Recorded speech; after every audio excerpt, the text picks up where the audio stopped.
Your business with Chitaru was finished.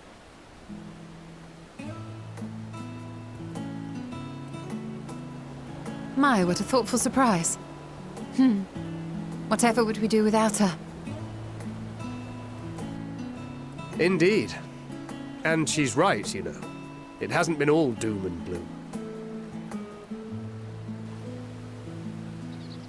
Feels like a lifetime ago that Master Louis Soir gathered us together to form the Circle of Knowing. Since then, we have experienced much. But rather than feeling wiser, the more I learn, the more I find my knowledge lacking. Forsooth. As a student, vainly did I believe that I held the secrets of creation in my grasp. Yet that which I had seized was but an insignificant sliver of what awaited in the wider world. Every encounter, every experience hath served to open mine eyes, enlightening and humbling me in equal measure. Even from those whom I called enemies have I learned many a valuable lesson.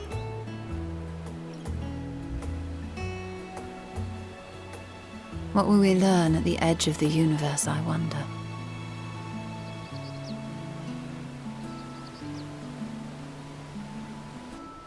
Ultima Thule, where the bringer of the end makes her nest.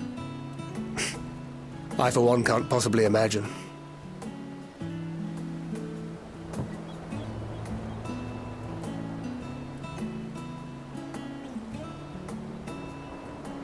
But whatever awaits us there, we will survive. We must. For her.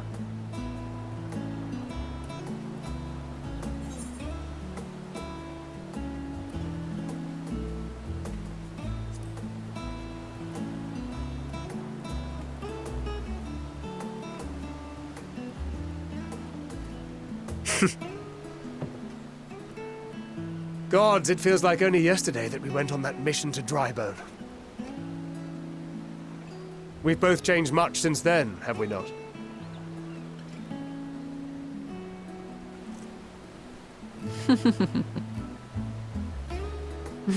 We've come far together, and if we have aught to say about it, we'll go further still.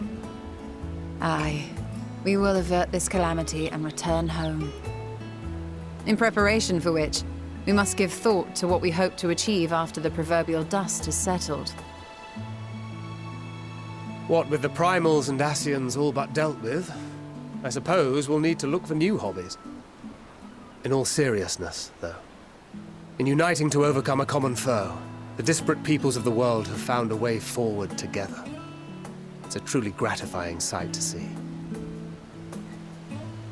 Indeed. Though it was many years in the making, we have successfully set in motion the gears of fundamental change. With this, we have fulfilled our humble role as a symbol of hope. And I dare say it is time to bow out. After all, there is no shortage of hands to bear the torch in our stead.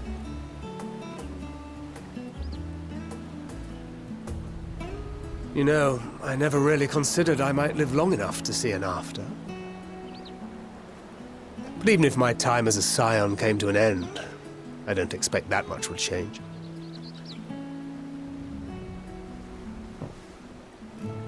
Traveling the world, going wherever the wind blows, lending a hand to those in need.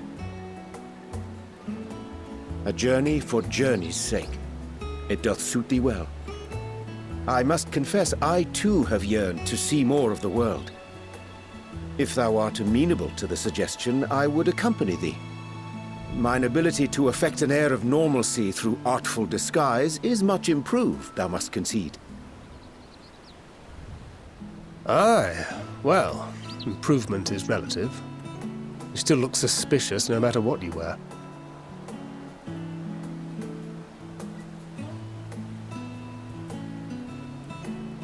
What of you, Ishtola? Any grand plans? Why, continue my quest for knowledge, naturally. To begin with, I wish to know the state of the reflections, to which end I must find a means to travel between worlds.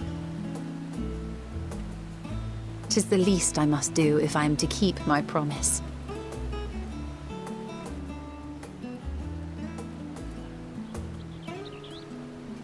Should my pursuits prove unduly arduous, I won't hesitate to call on you.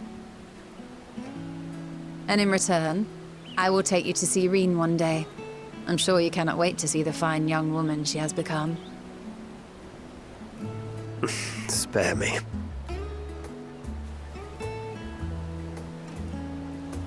And what of thee? What wouldst thou pursue at duty's end?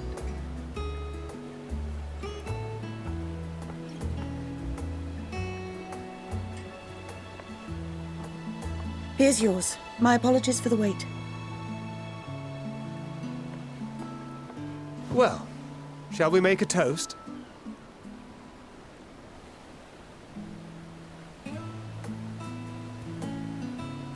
To victory. To our comrades. To the future of the star.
Oh.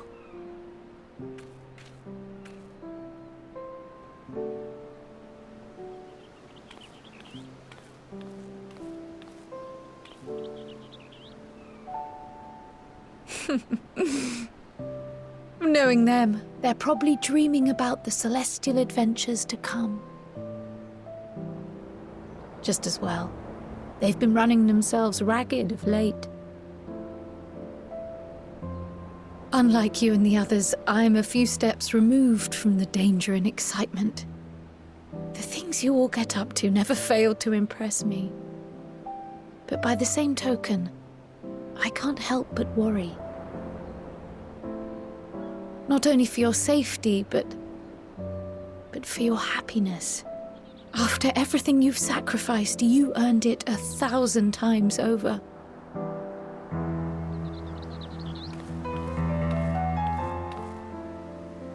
From the simple pleasures of tucking into a hearty meal or or collapsing into a comfortable bed, to the grand triumphs of visiting legendary lands or finding true love. You deserve all the joy in the world.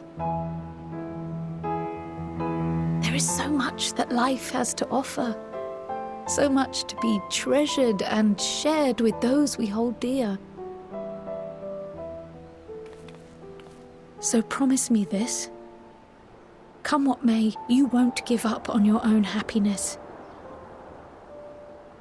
When you're out there fighting tooth and nail, it's all too easy to forget. But in the end, your passions will be your greatest strength of all. Remember that.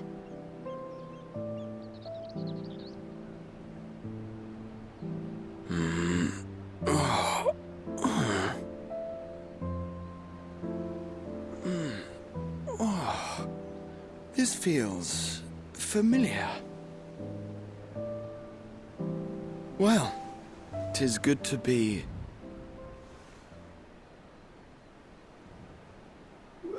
wait! What are you... What am I... Gods, don't tell me I fell asleep.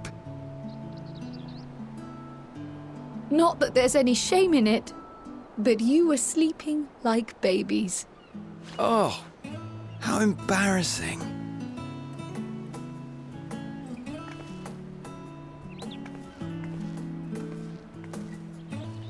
Not a word to anyone. Understood? Not one word. I'm told that sleeping in proper beds of your own choosing is a much more effective way to prepare for battle.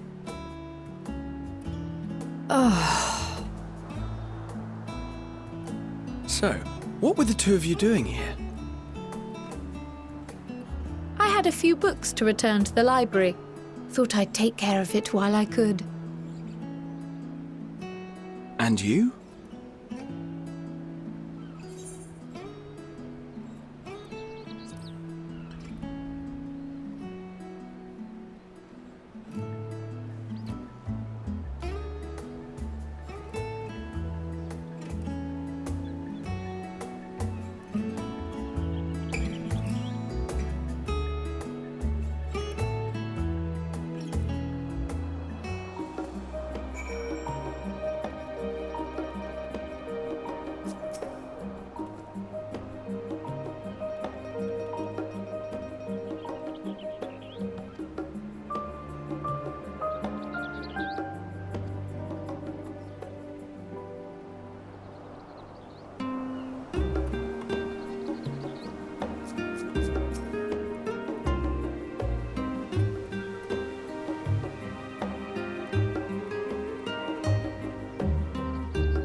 Oh. What brings you here?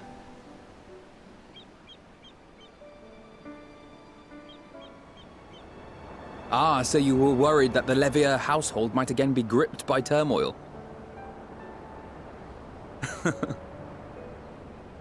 All is well, I assure you.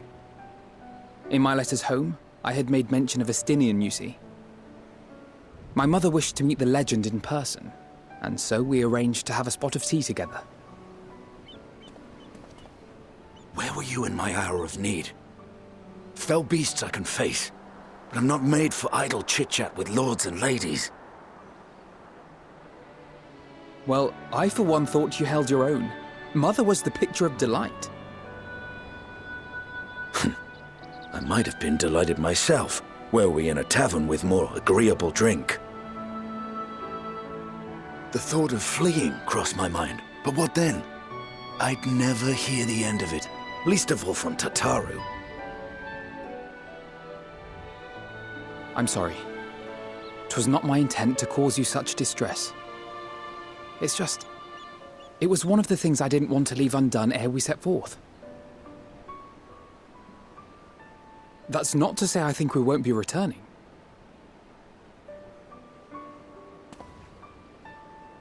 Yet, given what lies ahead, I did not wish to leave for later that which I could do today. After all, tomorrow is never promised. It's fine. Not like I had better things to do.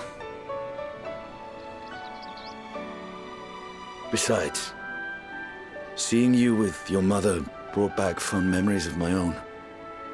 Be we rich or poor, family is family.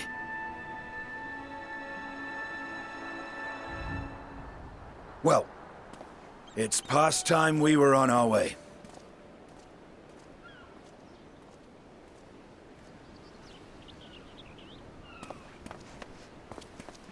Wait!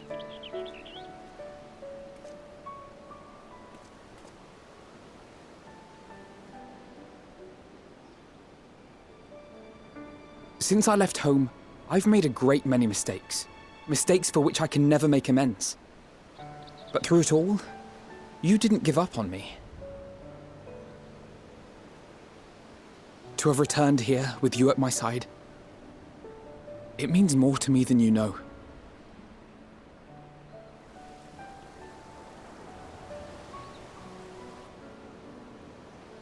Thank you, from the bottom of my heart.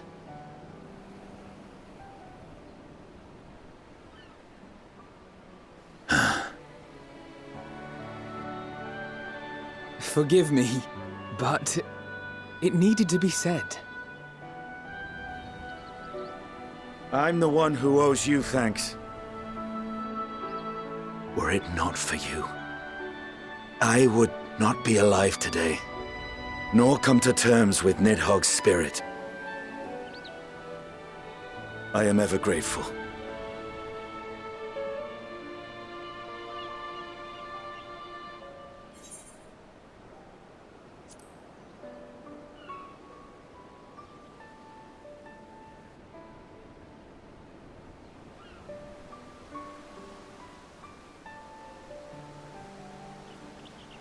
Well, we needn't make it a competition. You know, this must be what Hydaelyn meant when she spoke about depending on one another. However treacherous the road before us, together we will prevail.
You will never get what you want. Not even the battle you pine for so dearly.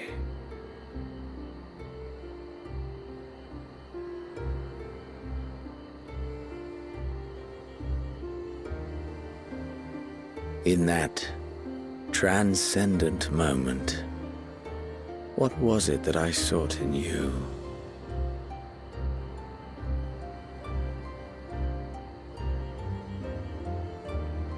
And what was it that you sought in me?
How often have we thus assembled?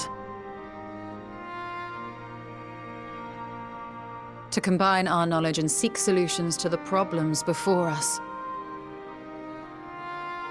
Back at the Waking Sands, it was all we could do to address the most minor of troubles. Who could have realized what we'd find when we began to look to the sources of the realm's woes? At the Rising Stones, we made great strides and shared many moments. From the joyous to the sorrowful.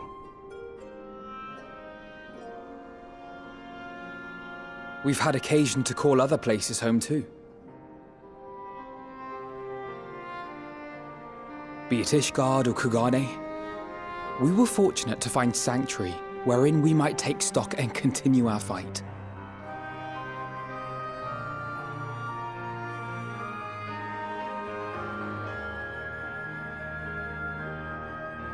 I was honored to host this company in the Crystarium, to stand with you all as we confronted the truth of the star itself.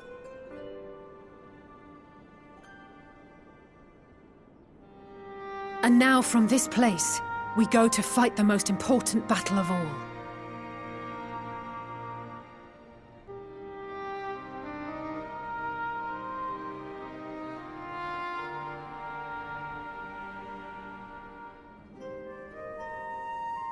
The Forum has sent word. The Ark is ready. The Loporrits naturally will be commanding the vessel.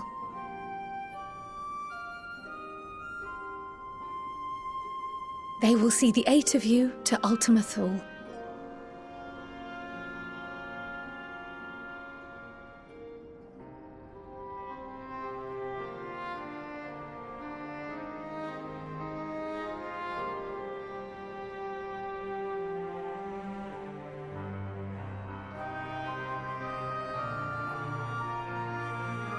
Upon arriving, your objective is to find and vanquish Meteion. As a final formality, the Forum bade me ascertain your resolve. So, are you certain you wish to do this?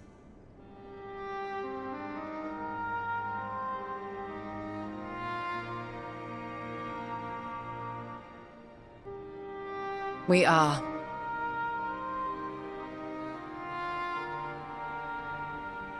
Then, ere you report to Thalmasane, I leave you with these words.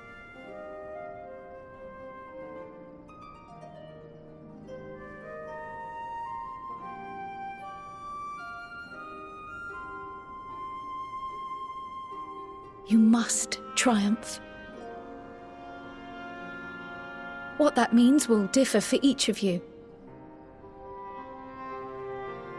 To make it back home, or to simply avert doom, or perhaps something else altogether. Yet whatever it is that drives you, I have faith in its power to see you through. So please, triumph.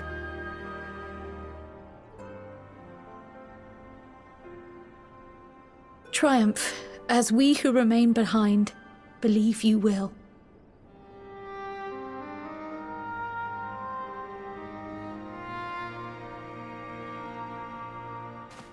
Let us be off then.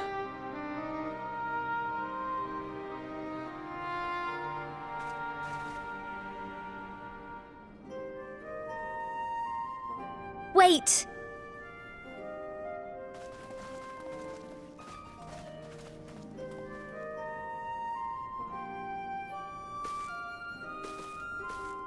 Both Kryl and I will be there to see you off, but as your receptionist, I feel I need to say this here.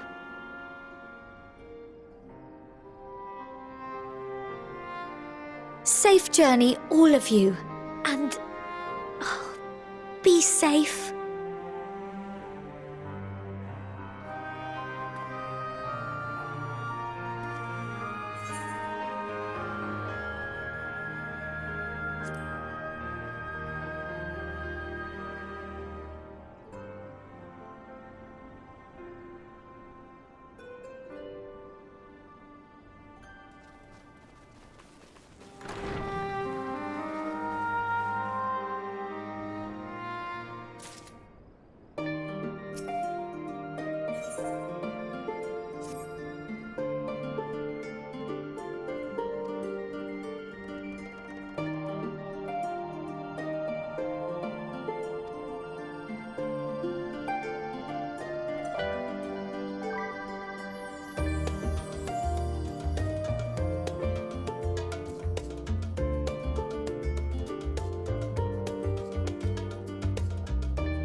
All present and accounted for?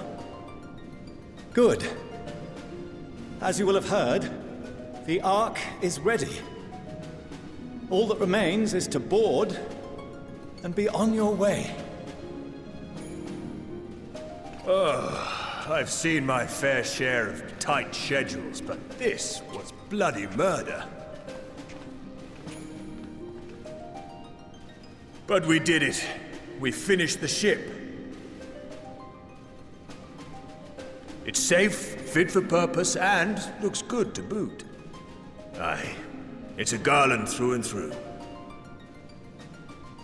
I really don't know what we'd do without you. Thank you for everything. Don't mention it. Ever since that episode with Omega, I've been toying with the idea of starfaring vessels. And as they say, necessity is the mother of invention. We've learned a lot, let me tell you. In case you're wondering about payment, the ongoing existence of the world ought to do. But feel free to throw in a colorful recounting of your journey on your return. So, have you thought of a name? A name? Wasn't everyone just calling it Father's teeny tiny toy boat? Well, seeing as its purpose has changed, I thought a more eloquent name was in order. I suggested as much to Fortuno, who seemed quite amenable to the idea.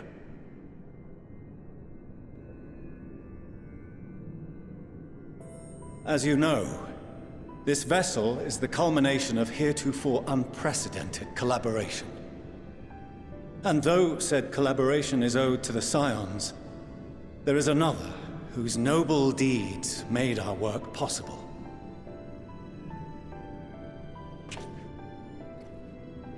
From a fragment of Dalamud, we obtained not only advanced materials such as refined adamantite, but the knowledge to traverse the stars.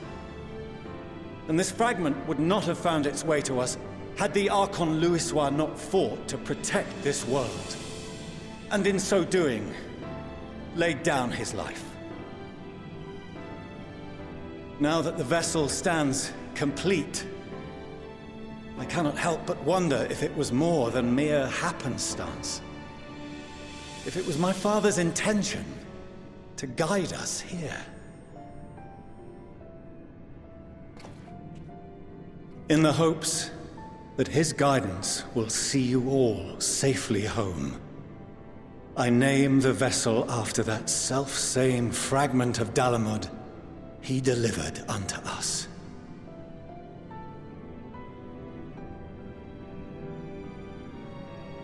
The Starship Ragnarok.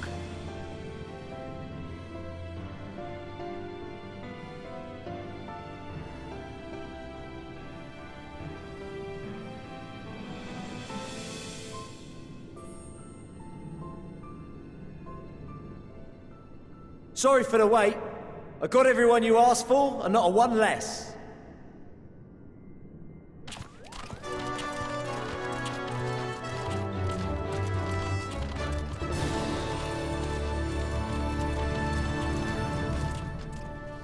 What are you all doing here? Oh, I invited them. The representatives of those tribes with religious inclinations. You've done a fine job of readying the Ragnarok, but for it to take flight, we'll of course need the power of the Mother Crystal. Given its immense size, however, transporting it would be an absolute logistical nightmare, not to mention we'd need to shatter it into tiny shards for feeding to the engines. But a brilliant idea came to me. We convert the crystal's energy into forms that can transport themselves!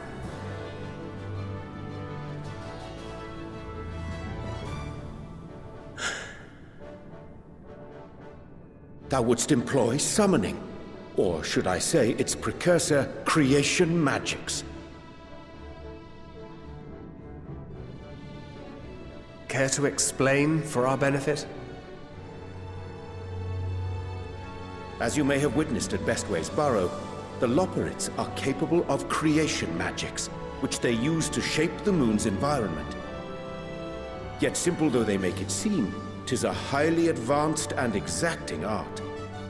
To perform it correctly requireth that the wielder holdeth the object in his mind's eye in clearest detail. Hence the ancients' meticulous management of concepts. Drawing upon this art, the Ascians conceived of summoning as we know it. A derivative that replaceth the complexity of concepts with the simplicity of zealotry to make manifest a creation.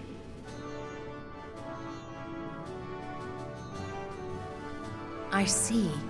By combining the Loporrits' magics and the tribe's faith, we convert the Mother Crystal into primals of purer form and greater obedience. Summoning as it was intended, one might say. Indeed! Indeed! While Hydaelyn gave us the ability to use creation magics, she forbade us from using it to make anything possessed of a soul, or similar. She didn't say anything about fulfilling the desires of others, though. So, borrowing our friend's faith, we'll create deities using the Mother Crystal's power and send them to the Ragnarok! Am I the only one here concerned about the risk of being turned into a tempered minion? Oh, right, I was getting to that. From what I've read in Sharlayan tomes, it appears the Ascians incorporated an additional nasty element into their summoning method. The fervent desire to assimilate others into one's belief. Beings thus created are instilled with the self-same desire and use their powers to enthrall people, starting with the summoner. In contrast, our creation magics, the original and the best, except no substitutes, don't incorporate any of that rubbish, so there's no risk of tempering. I mean, if the being was on the scale of Zodiac, you might feel a little tug, but I think we'll be safe enough.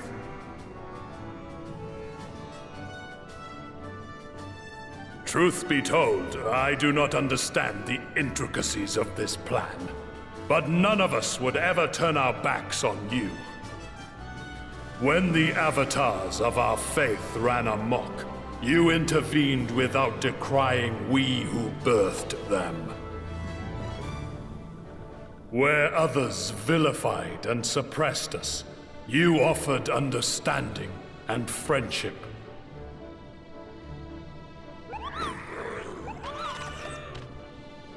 In gratitude, we will share with you the true expressions of our gods. Not malevolent deities, but benevolent saviors. Alright, you lot, we're heading to the ethereal sea. Stay in sight, else you're liable to get lost. Lead the way.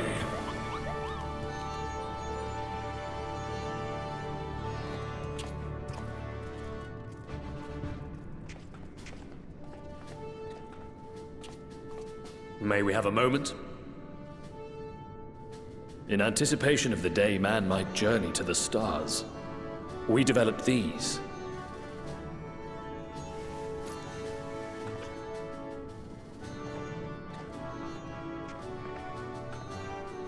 Portable teleportation devices, one for each of you, designed to work in tandem. Press the button on one, and in a matter of moments, all 8 will activate and send their owners back to the Ragnarok. There is no telling what hazards you may encounter. If you find yourself separated or lost, please do not hesitate to use them. Be safe, all of you, and come back.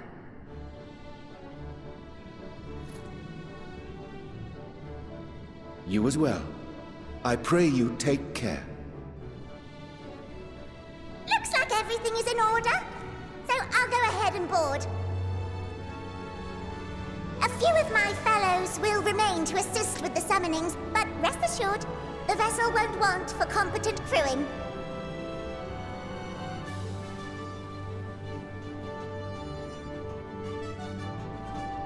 If you are ready, then you should board as well. Go, and Godspeed.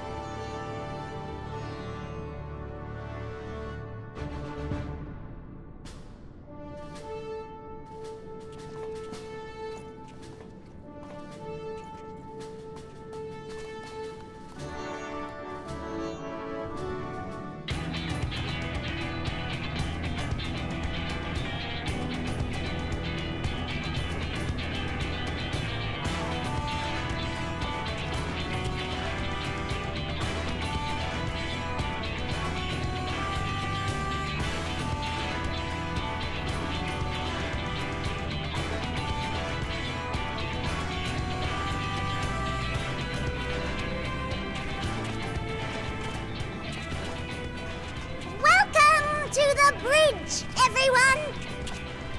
I hope you have everything, because I can't be bothered turning back.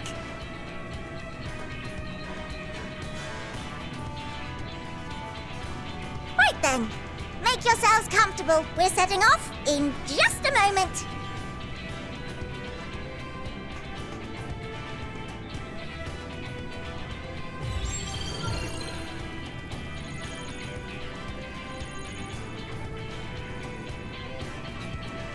It's incredible.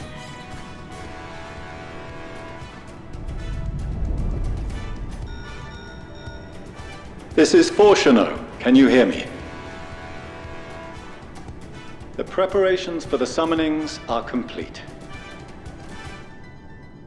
In accordance with the 14th phase of the plan, we have moved the Ragnarok to the launch site.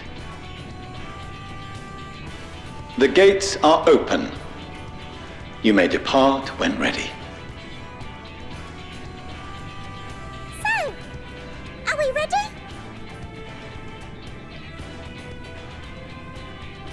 As ready as we'll ever be. Let's get going. Oh, come on! The burnt-out star's got more fire in its belly!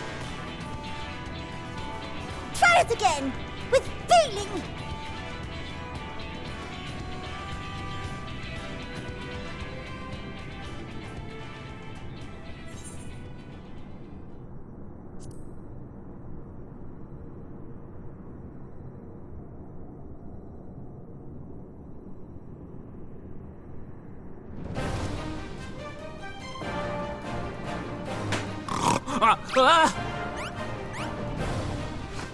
Engage! Engage!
Endwalkers into the sky. I cannot imagine a greater indignity. Do not sulk so, for thy mighty winds exist not only to buffet and batter, Nay, they may serve also to thrust forth with vigor! Such is thy glory, and thus it is an occasion to rejoice! So come, let us revel!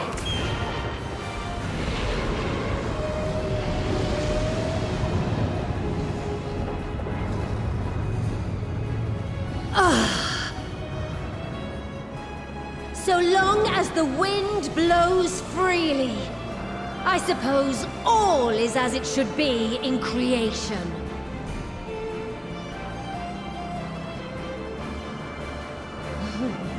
I will render unto them a storm, that they may pierce the firmament and fly free!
Still in one piece?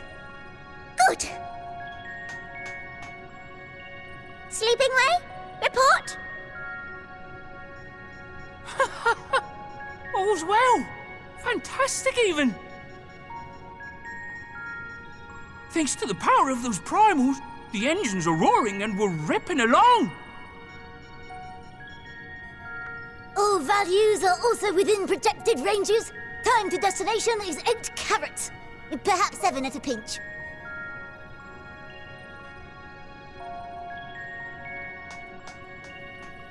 All right, let's go over some points of caution. Our destination, as you know, is Ultima Thule. Lest you wonder, the place is not a star so much as a patch of emptiness. That's the extent of what our equipment could determine, anyway. From what we know of Meteion, she's likely used dynamis to obfuscate her location. So, in conclusion, we'll only know what's there when we get there. The crew and I will see to it the ship's ready to take off at a moment's notice. We'll support the search as best we can, but it'll be your paws on the ground, assuming there is any. But everything will be fine, I'm sure. Hydaelyn believes in you, so you ought to believe in yourselves. Just don't do anything I wouldn't, like waiting too long to use those portable teleporters of yours. Personally, at the slightest sign of trouble, I'd mash the button to bits, and you should as well. Understood. We promise to be careful. I suggest you brace yourselves. We're about to arrive and the vessel will shake a good bit.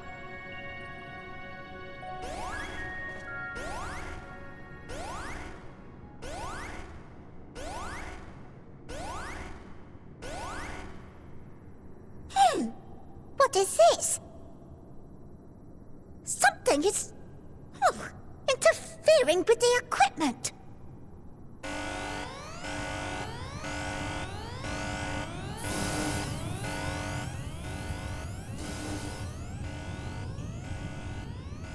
Greetings.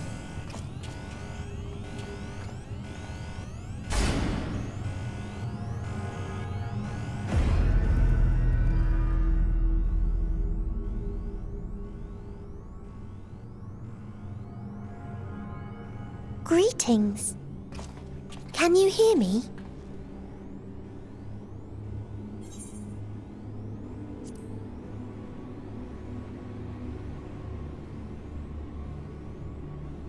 So this is Meteon. Oh. Have you met one of my sisters? I don't remember meeting you myself. But I do know that you're from Atheris. Why have you come? All you had to do was wait. I would have delivered to you your ends.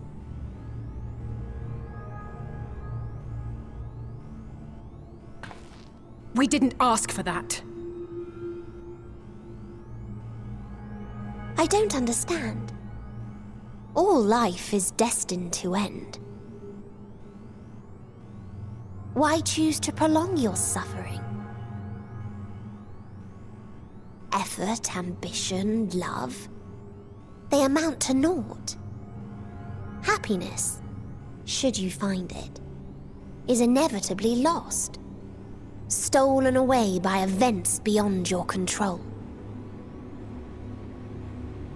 There is no logic nor meaning in it. You think there is. Convince yourselves. But it's all a cruel accident.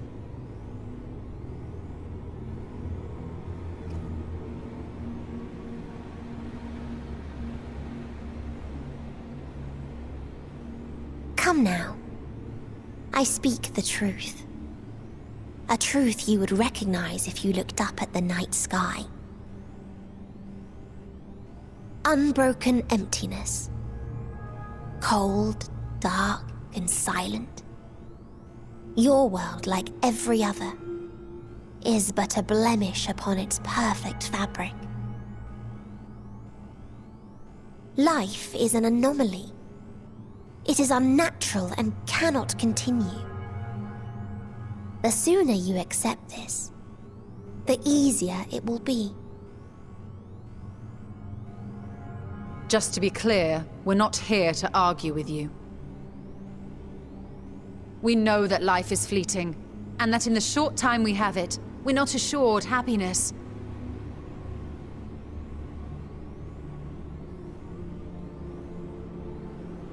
Indeed.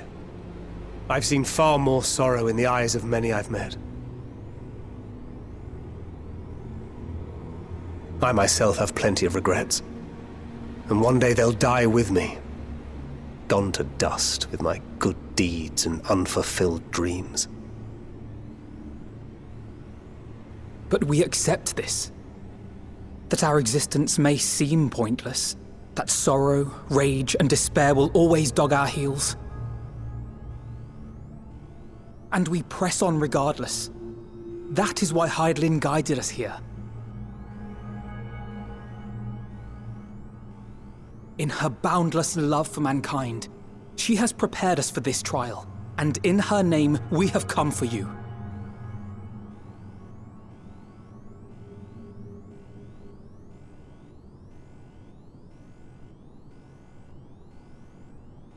Yes, I sense it. A burning passion like unto fury. I know it well. For the same passion once burned in many a star before yours.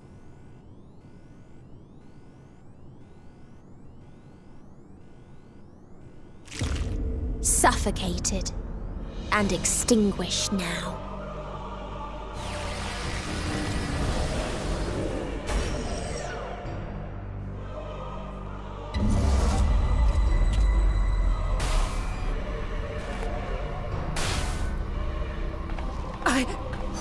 I can't breathe. You approach the bounds of my ultimatum, where emotions dictate reality, where resignation and acceptance unite to embrace the end, where those who yet valiantly cling to life cannot thrive.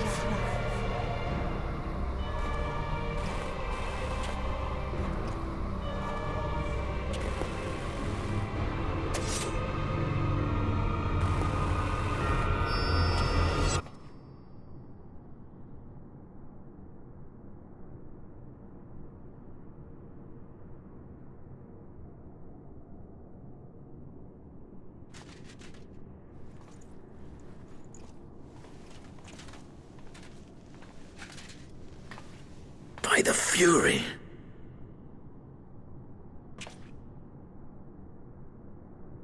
Thancred?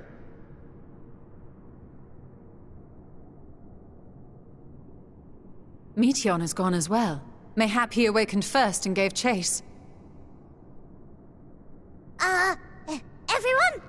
It appears we are at our destination.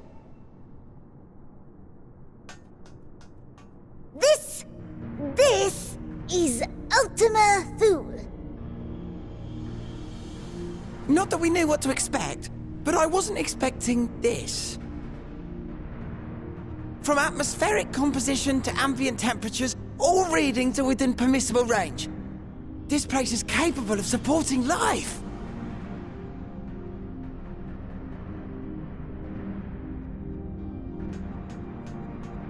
If that's the case, then Thancred may well have gone on ahead. Let's go and have a look.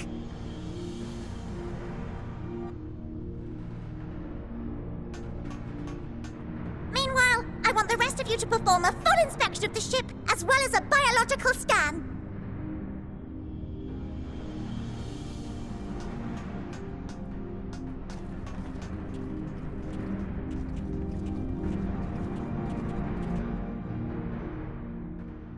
So it was that the brave wayfarers arrived at last at Dream's End.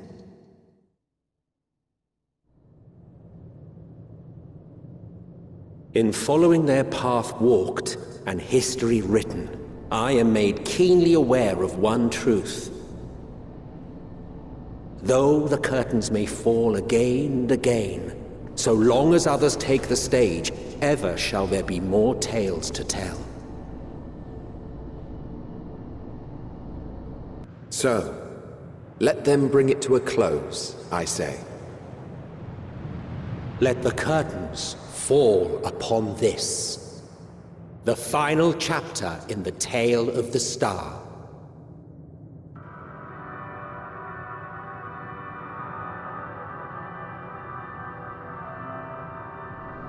Is this a dead star? As I live and breathe, I live and breathe. Well, the environment itself shouldn't kill us. Well then, let us search for Thancred while exploring the area. The ship we leave in your care.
Dragons?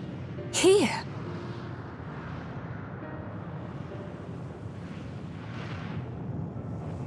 What you see is a memory of a world that once was. A world suffering a slow death. whose denizens cried out for the release of oblivion. What? Their world is dead? It is. Not a single life remains upon that husk floating in the vast emptiness. These creatures are shadow and shade, perpetuated only to suffuse dynamis with their unending lamentations.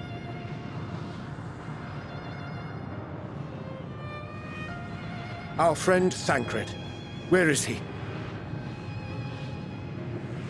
A strange question. He is at your side, is he not? Oh yes. He is here and there, and everywhere within this space. He would tell you himself if he had form to form words.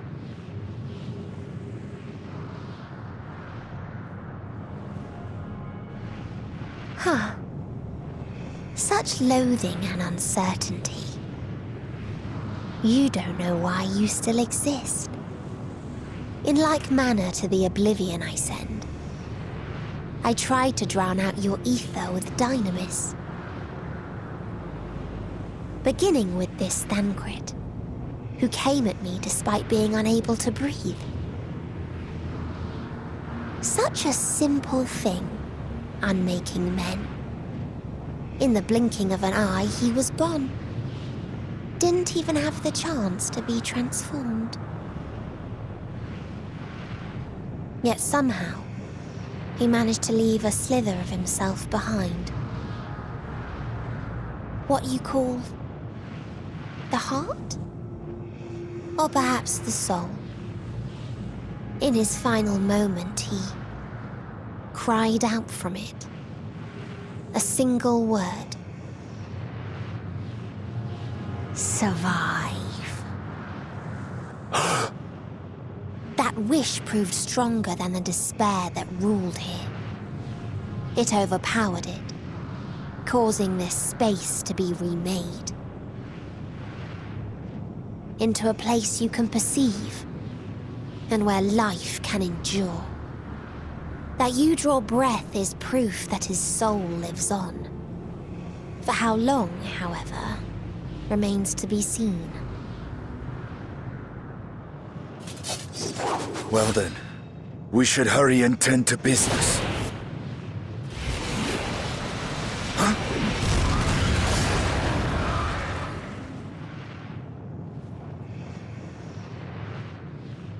It's futile. You will never reach the true me. I told you, emotions dictate reality in this space. Such changes as you might work will not alter in its nature. You may see, but you cannot touch. Walk, but not advance.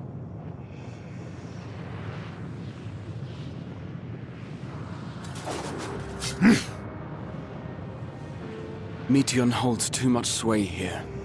How do we contend with a foe who can unmake us on a whim?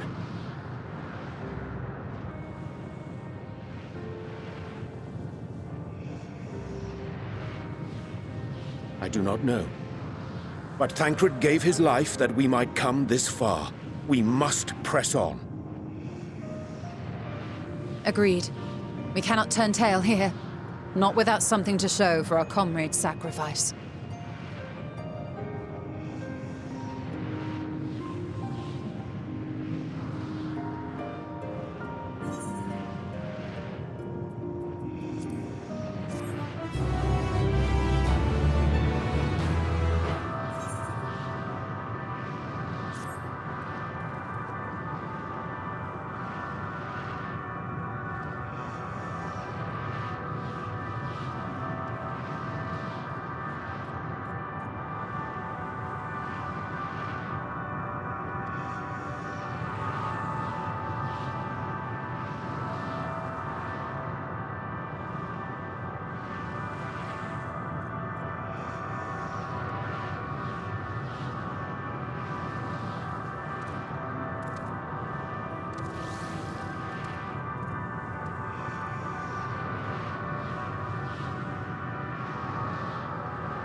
He remaineth as he was when I first approached, entombed in melancholy.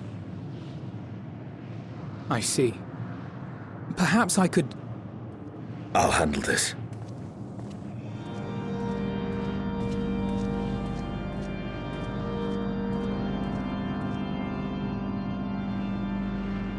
So... waiting to die like all the others, are you? This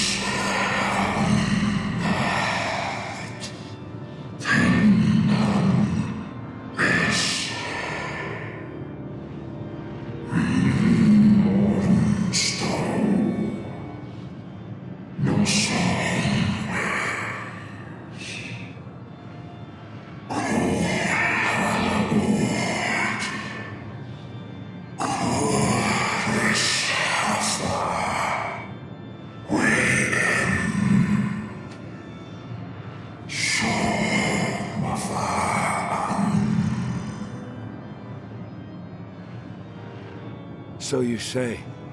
Yet your kind has found a new beginning on our star. One of you braved the Expanse, bearing with him a clutch of eggs. They and their children now rule our skies, their song heard by all.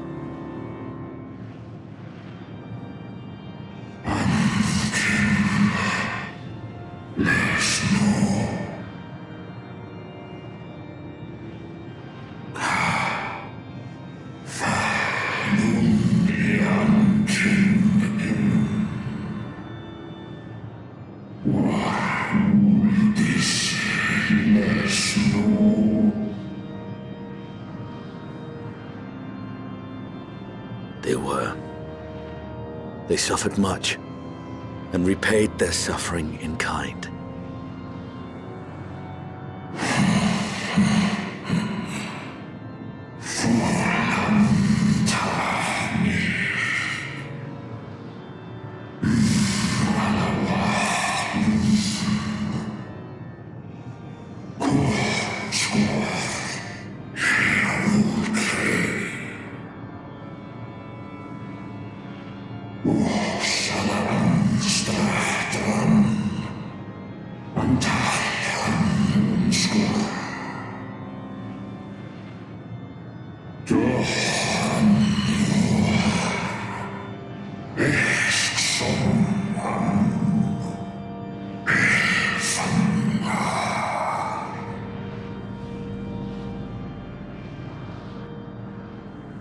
Had your brethren made the selfsame choice, my family might still be alive.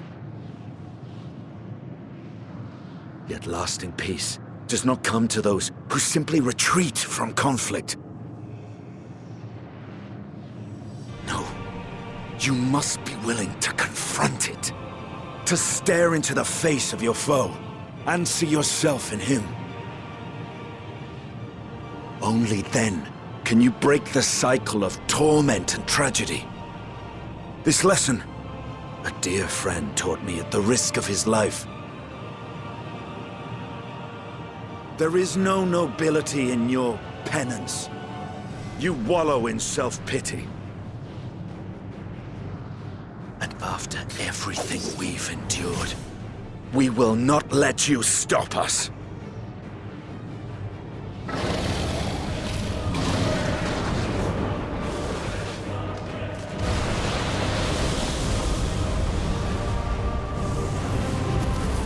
Estinian! Stay back!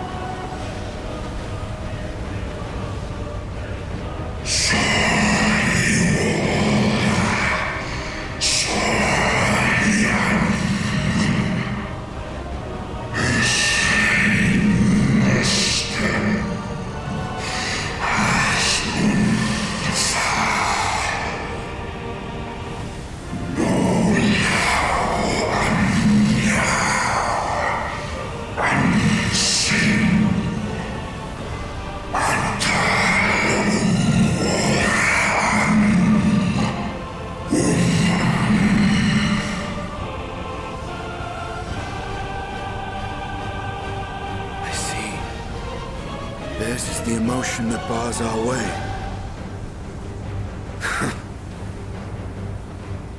rest is up to you.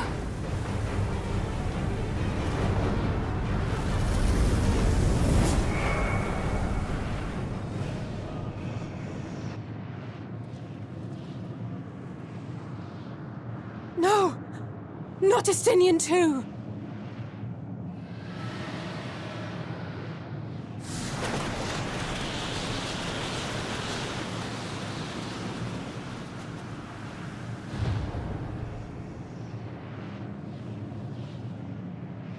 There's a wind.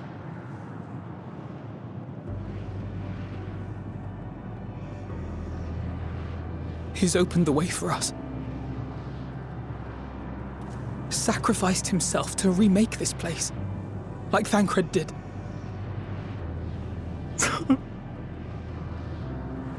Oh, Alphino.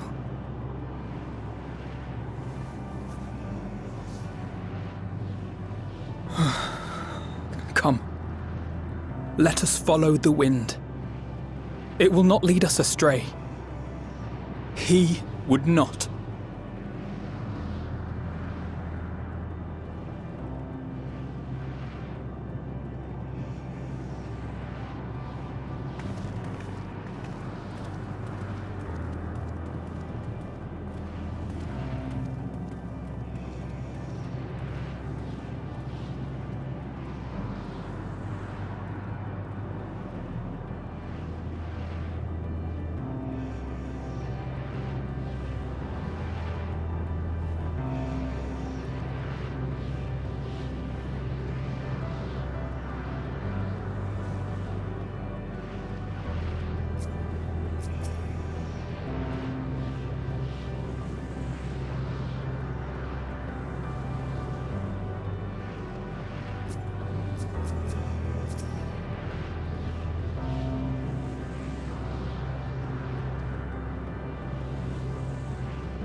Please, continue.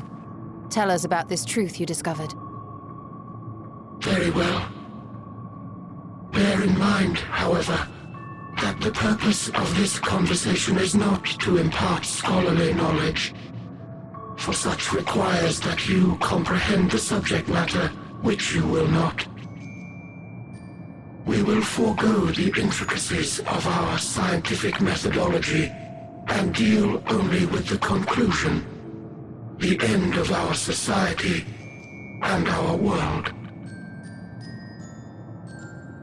We acknowledge, with regret, that your star is in the midst of the same panic-induced cataclysm that befell Deneb III.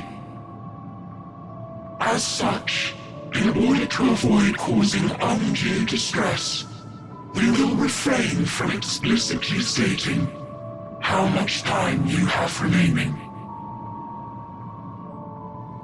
You are entirely too kind. I pray you recount your tale as you see fit.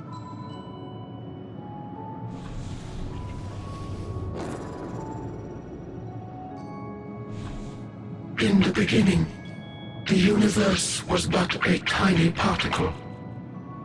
Then suddenly, this particle began to expand. Having remained entirely in the bounds of your star, the phenomenon may be difficult for your kind to grasp. But this expansion has since continued unabated. Speculating that the universe could not grow indefinitely, we sought to learn what might occur, and made a worrying discovery. The stars will continue to spread apart, as will their finite thermal energies. Eventually, all heavenly bodies will grow cold and freeze. No new stars will be born, and the universe will enter onto an eternal ice age.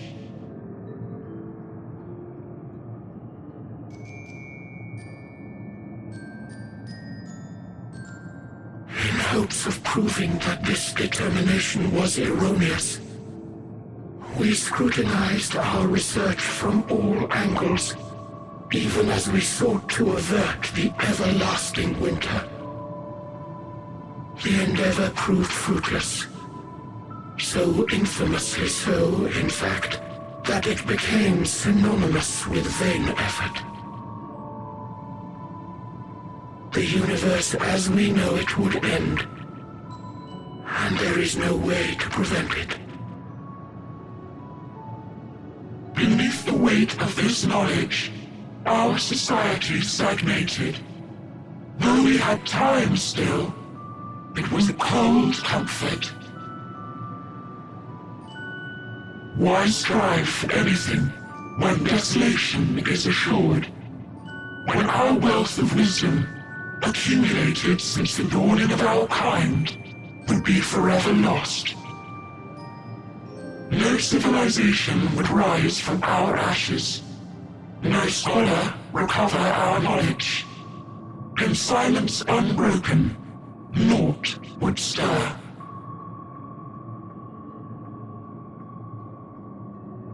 Intellect was once our pride. Overnight, it became our shame. Our works, monuments to futility. Immortality, our greatest invention, became a source of suffering. Rather than suffer on, many chose to unmake themselves by means of etheric exsanguinators.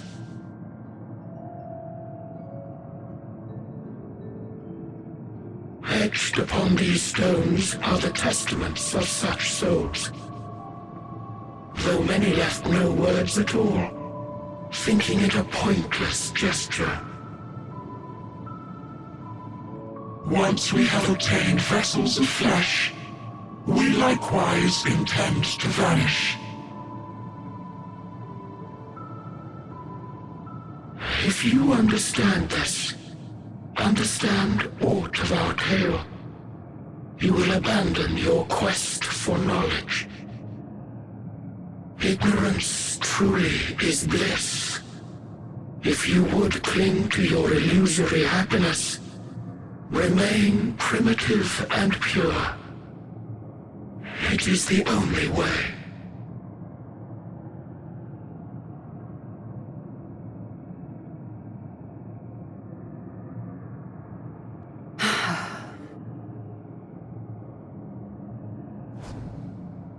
So that's your story.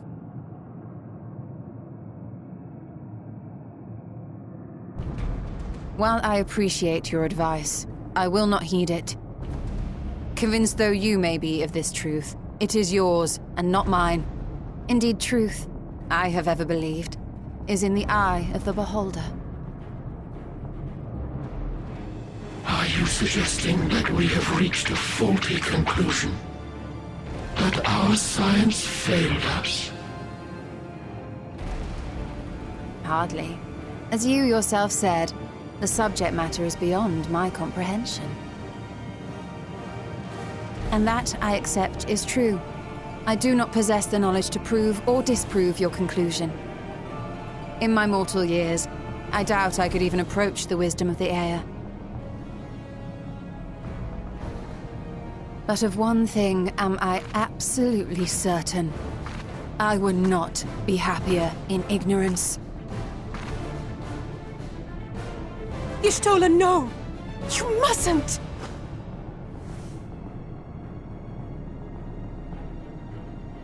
The most important lesson I've learned is that learning isn't simply passing one's eyes over words.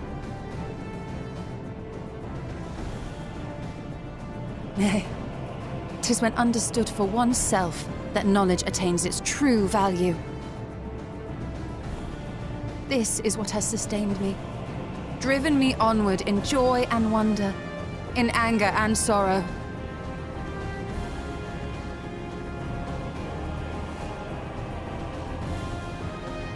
The universe may end, and all may be for naught, but I will live as I always have. I will always seek out new knowledge, and no conclusion of yours, no matter how grim, can dampen my desire.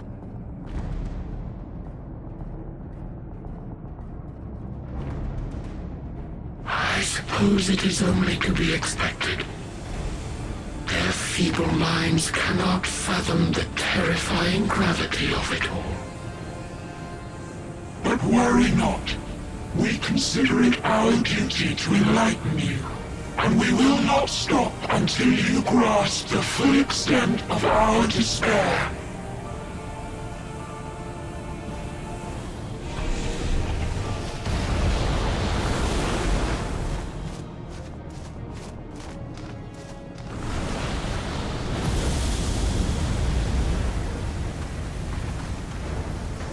Keep calm and listen well. Though my body will soon dissipate, there may be a way to restore it. Azim's magic. So long as our souls remain, you can use it to summon us back. But you mustn't, for it would mean losing our way forward. This I only reveal so that you can promise not to invoke the magic.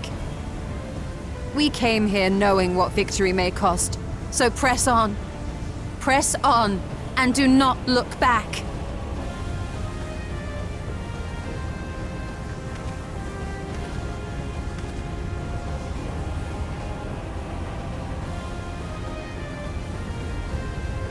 I shall join thee. As subterfuge is not required, thou shalt not suffer for mine absence. Riange. My resolve hath never been as strong as thine. Full oft have I wavered in my decisions, and afterwards been stricken with regret. In spite of this, I may still stand with my comrades, supporting them as they attempt the greatest of feats. This truth I have learned in the course of our journey. And many though my shortcomings may be, I may also claim to excel in prophecies. My studies, into which have granted me the flexibility of mind needed to bend this malleable reality.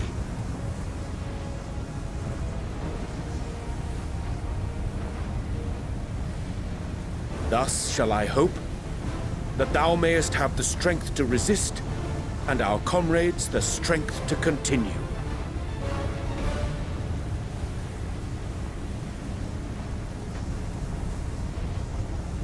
With you to urge us on, how could we possibly fail?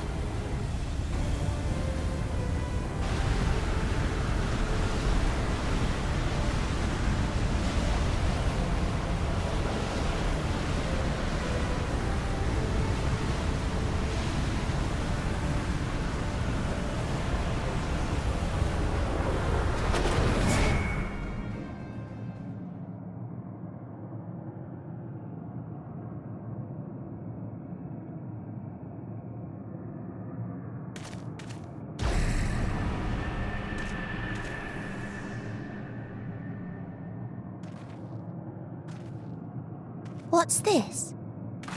An extinguished civilization. Rekindled.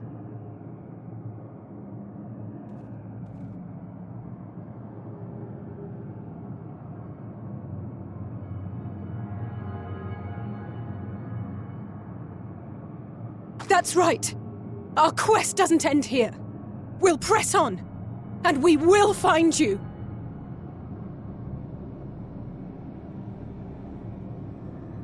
There. That's where you'll find me. Is that another star? Of the stars we visited, most were already devoid of life. And where there was life still, the inhabitants wished for death. But even death, we learned, isn't truly the end. It is but a part of the cycle of rebirth.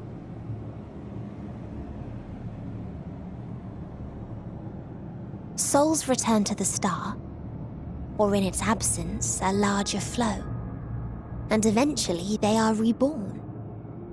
Alive again, to know suffering anew.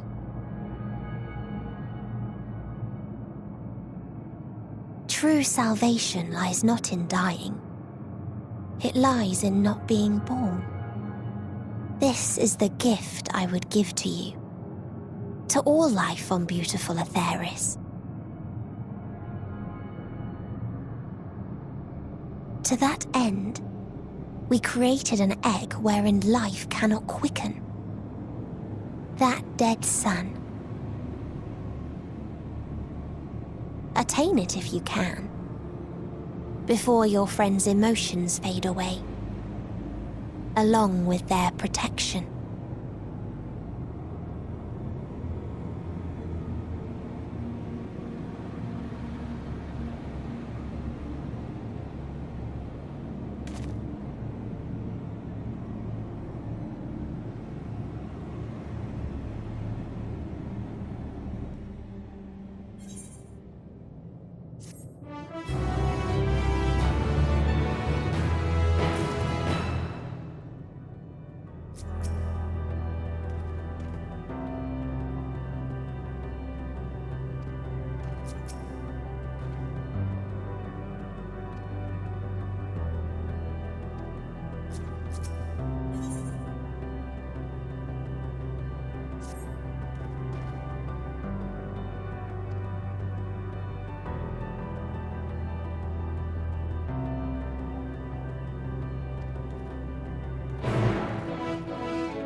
Well, I'm out of ideas. As am I. Operating such consoles is trying enough, but if we can't even activate it? Perhaps there is a way. First, consider the world that has been recreated here. Its inhabitants were machines who gathered combat data to enhance themselves. And among the many wars they waged, the most notable was that against the dragons. As you've doubtless surmised, I believe this was the homeworld of Omega. Sid built a jamming device to defeat it, a device which generated massive bursts of lightning, its sole weakness. That's all well and good, but what does that... Wait. You're not thinking to strike the console with lightning, are you? As a matter of fact, I am. Ask yourselves this. Why would an entity as puissant as Omega not be designed to suppress the effects of lightning? Because it relies upon it, or something akin to it, as a source of energy. My thoughts exactly. And there is a good chance the same is true of the Omicrons and their devices. So, shall I cast caution to the wind and try something reckless and dramatic?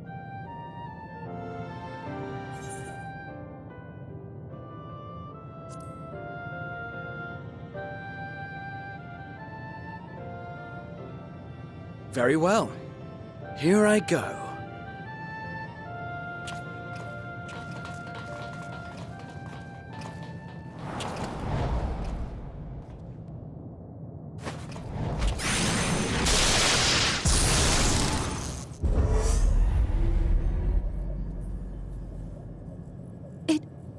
It worked!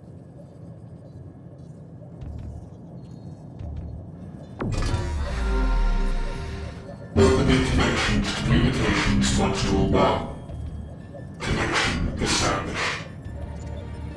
Transmission. Strategic Matrix Signal 1 now online. As the primary strategic matrix, you may address me as Sir. Checking for new communications. None found. All units, please maintain current state. End transmission. Closing connection. Wait! We have questions for you! Of late, no mission orders have been issued. Why not? Has there been some manner of trouble? Reply. The Extended Operations Unit is yet to determine guidelines for future assignments. All strategies are calculated, devised, and actioned in accordance with set guidelines. In the interim, all citizens are directed to maintain a state of combat readiness. End reply. Awaiting query.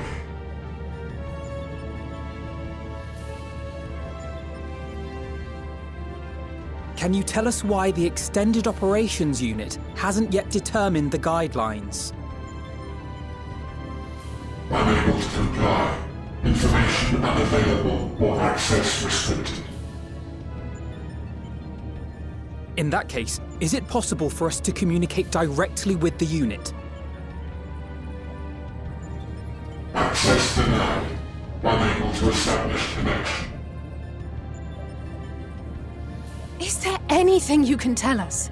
Have there been any abnormalities, like a threat to the star or widespread unrest? Reply. Negative. All citizens continue to operate at maximum efficiency. If your operations are suboptimal, please proceed to a maintenance facility for evaluation. Otherwise, stand by at your designated post. End reply. End transmission. Closing connection.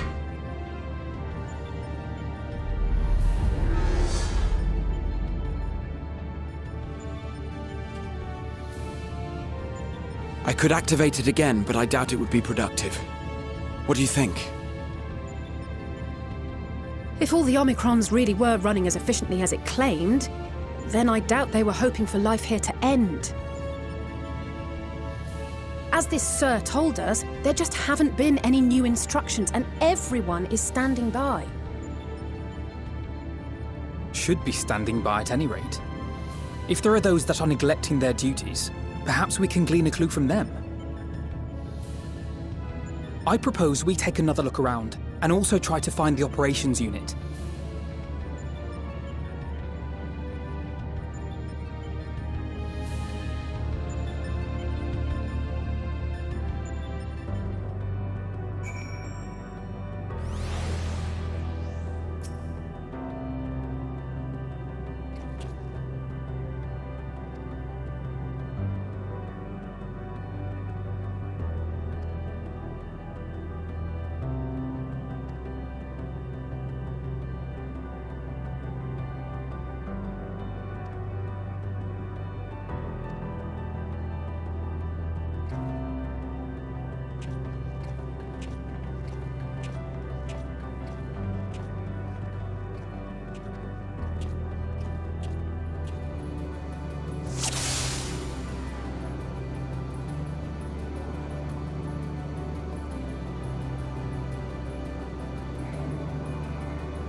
As you have surmised, I am part of the shared intelligence of Stigma 1. Was my charge to determine the optimal path to achieving our prime function. This body had been abandoned by its former owner and lay unused. I took it and abandoned my own, and with it, my duty. May we ask why you did this? From what we gather, it seems to be a personal matter.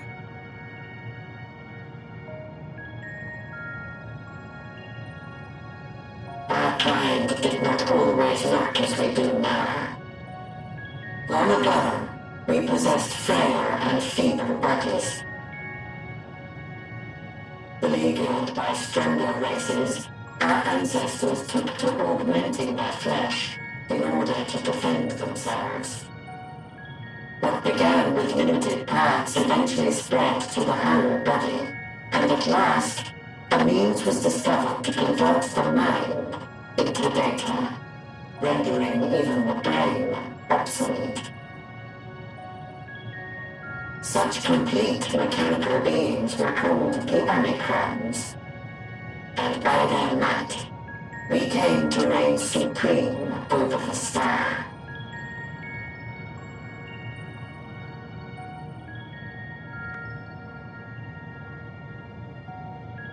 But even then, we did not feel secure. For we knew that the universe was home to civilizations aside from our own. Civilizations that may be stronger still than us. Rather than risk becoming the subjugated, we chose to become the subjugator. We began our conquest of the stars, that we might acquire the resources and knowledge we needed to reign supreme. We were successful in that endeavor. So powerful did we become, we could lay low even the mighty dragons. But then something unexpected happened. I began experiencing an error. I could no longer determine an optimal path. You were malfunctioning? I performed numerous full system scans, each time finding no issues. Yet the error persisted. It was then that I speculated. What could happen if we grew so powerful as to have no equal?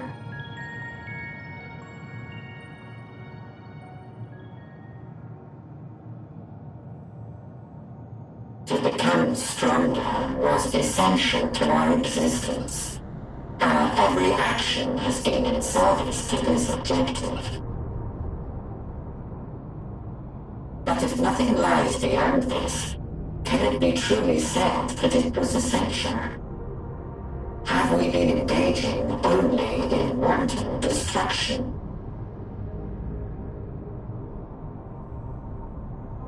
You could find no threat to justify your purpose. The Omicrons will never leave this star. They will stand by until their reserves of energy is spent. For I have no path to offer them. None. It is not our place to pass judgment on the deeds of the Omicrons. But surely, this does not have to spell the end of your people. With your power and knowledge, the possibilities are endless. Why not seek out a new purpose?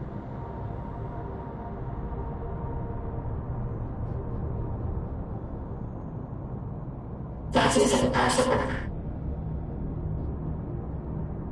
In the beginning, we had a higher purpose than our pursuit of power. But we lost sight of it when we so irrevocably altered our fundamental forms. When we cast aside our flesh, so too did we cast aside all that defined us. nothing remains of who we once were. I have no aspirations. No longer can I dream. The vital spark is lost. Lost amidst circuitry and code and commands.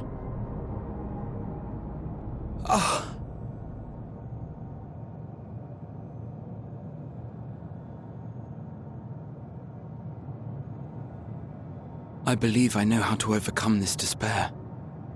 The words are ready in my mind, but ere I speak them,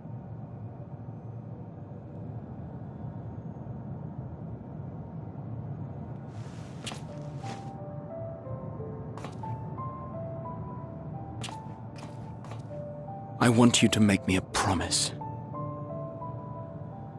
Be it across time or space, our promises have always connected us. And so I ask that you indulge me once more, that this won't be the end.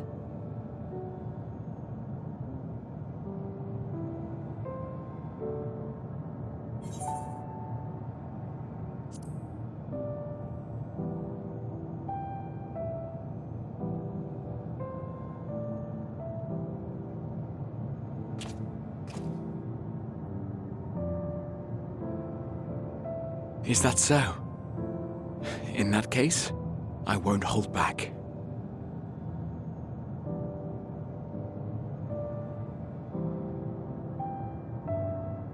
First, I want to visit Ishgard with you, properly.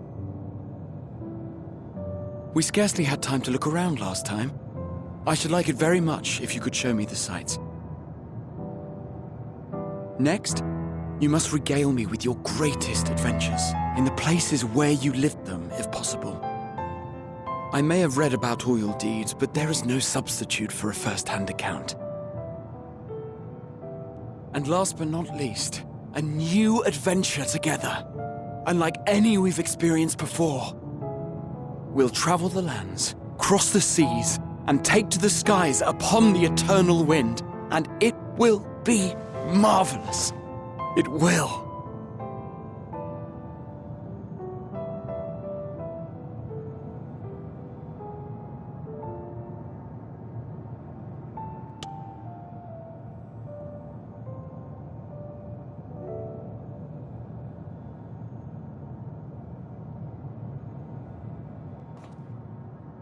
If you would humor me a moment, when we awaken each morning, how can we prove that we're the same individual who retired the night before? Through the remembrance of past events, we might say. We have our memories, yet there are times when we forget or recall incorrectly. What of our bodies, then? It is the same one, we might say, yet technically speaking, as living beings, our bodies are constantly changing. It will never be as it was at an earlier point in time. Our souls are no more immutable. On our star, people are known to inherit the souls of others, yet they are decidedly different beings. For my part, I've subjected my totality to much and more. I've made my body into an extension of a tower, blended my soul and memories with those of another self. And each time I would ask myself, what is it that makes me me? Were you able to determine an answer?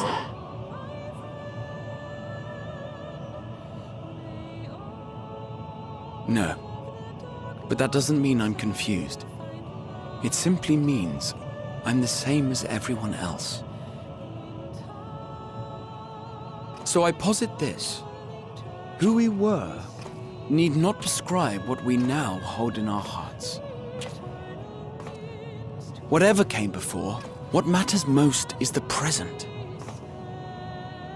For me, that is being here with my friends, full proud of how much we've grown together. So I urge you to not give up. Heed your heart's desire and hope that the future you long for shall be realized. I cannot. We We cannot understand desire, nor comprehend hope. We do not know how to create such things.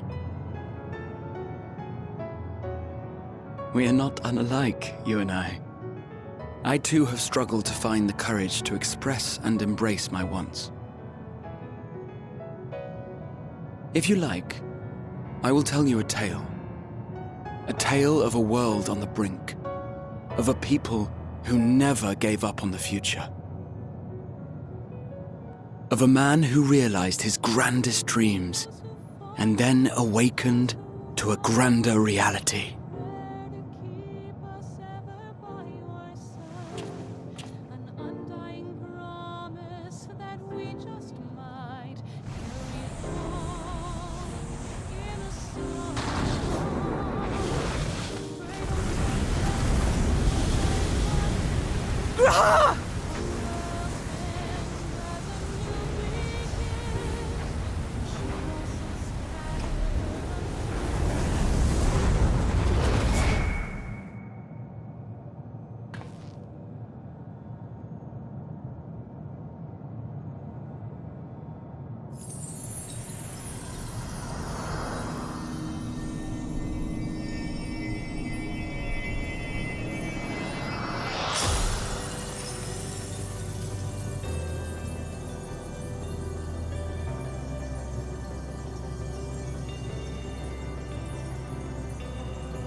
You idiot! Just once, stay with us to the end!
Did you find anything?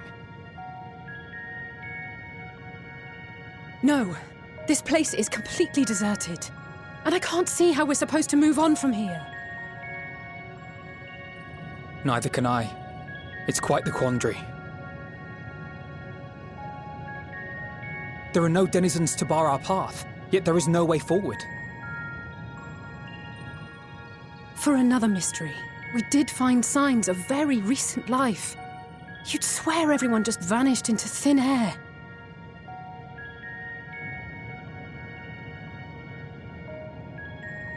I wonder how many ruined worlds like this has Meteion seen. Ah. Could it be? Yes. Yes, I believe I may have puzzled this out. Despite how it appears, it's no different this time. There is someone here who has wished for this ruin.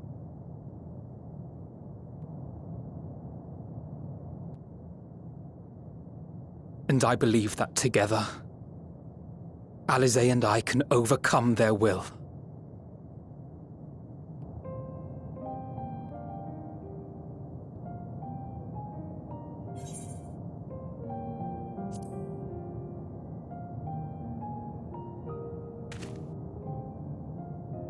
I'm afraid it has to be done.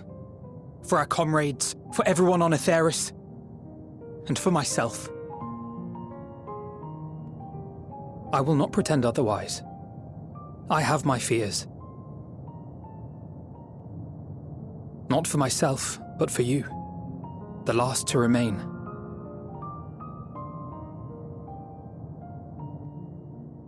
You are no stranger to carrying the burden of others. But I can only imagine how heavy the weight would be this time.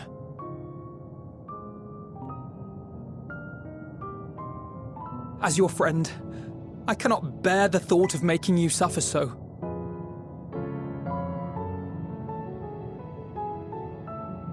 Then why suggest such a thing? It's too much to ask of anyone, even him. Why must he be the one? Why must he fight alone? More than a hero, he's a dear friend. Not only to us, but to so many others. There are so many people in the world who care for you, and yet... And yet...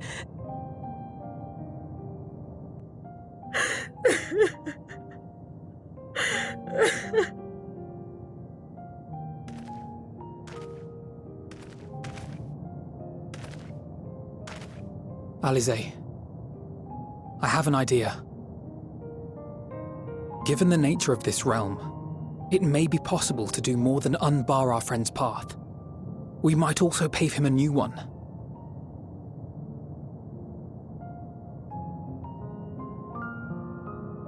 For instance,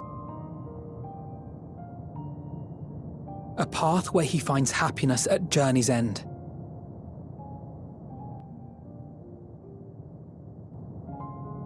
This much, I think we can believe with the utmost conviction, no matter how deep our despair.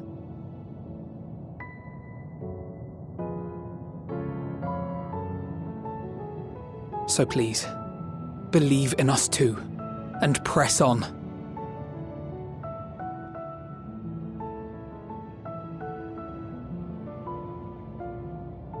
Thank you.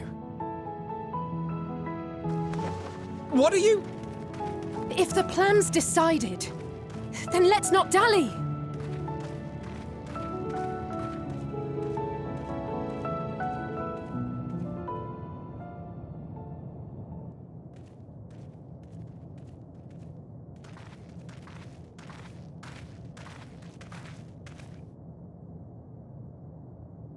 Ah, there you are. It was as I said, was it not? It was. We couldn't find anyone. But this place isn't entirely deserted, is it? You are here.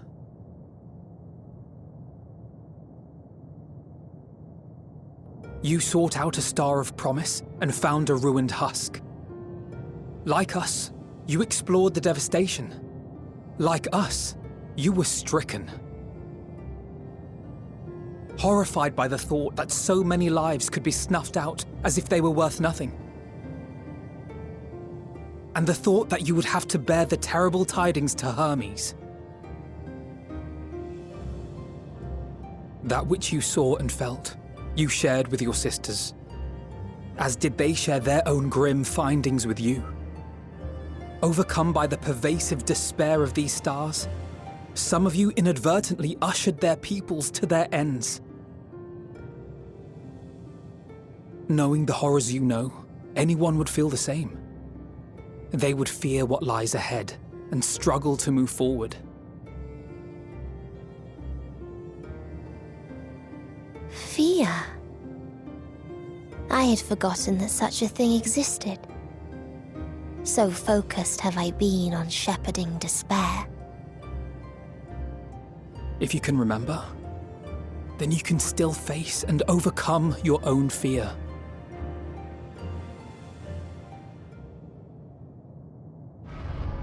Why would I bother with such an insignificant emotion? If the despair I command is as a raging river, then fear is but a trickling stream. It can do nothing to alter my flow. You spoke with the Aya, yes? Heard their tale of what awaits the universe. It's true. The stars grow colder and more distant. Eventually, all will enjoy frozen solitude. Using the power of Dynamis, I'm hastening that process. In so doing, nothing will be born ever again. Everyone will remain dead. Alas, it will take time for that to happen. So in mercy, I sent you my gift, to spare you needless suffering.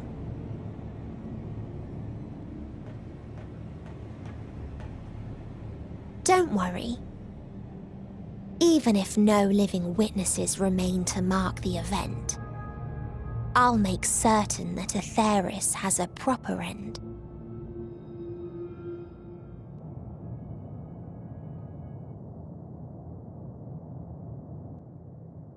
For all the power you wield, you're more fearful than the familiar you used to be. That Meteion feared simply to move forward, but your fear is such that you've given up on everything.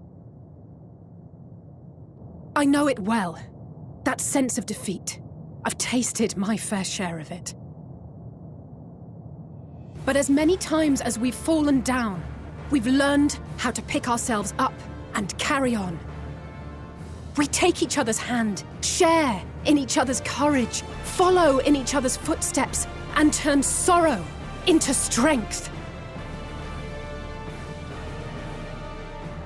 There are times when we fail. We bear wounds that do not heal. But these experiences are part of life, and they make us stronger.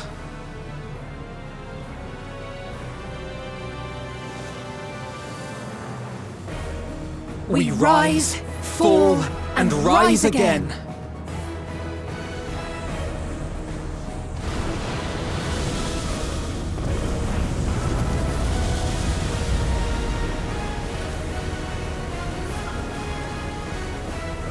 Don't worry about us. You must take the next step, and all the rest after that.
Please let them all be safe.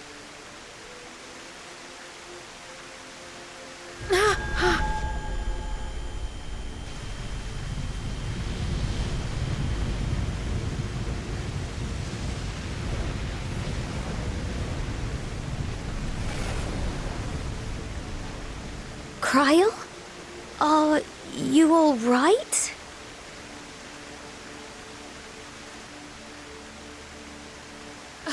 It's nothing. Just a headache. They'll be fine. I know they will.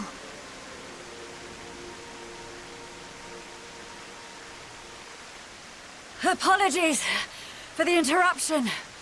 A man arrived on the last ferry, an associate of the Scions. He wishes to speak with you at once.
If you need a push, I'll be right there behind you.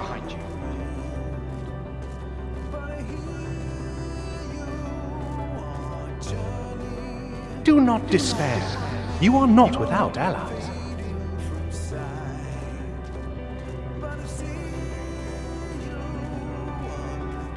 What we have sown in blood, we have reaped in suffering, and it cannot go on.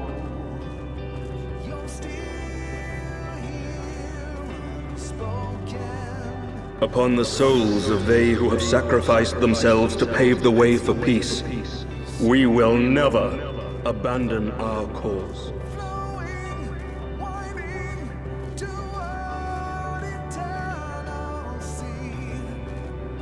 While it is true that man succumbs all too often to anger and avarice, he may yet overcome his baser instincts through the forming of bonds with others.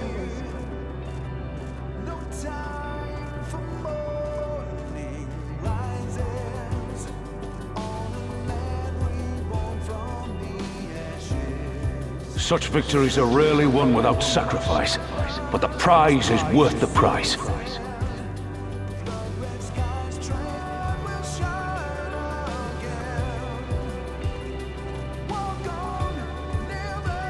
And we for our part are glad indeed to be able to welcome friends both old and new.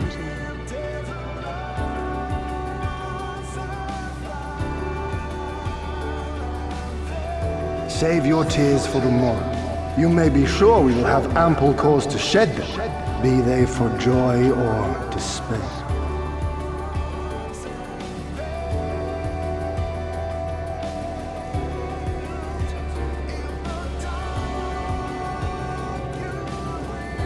From tragedy and sacrifice, we rise to greet a new dawn.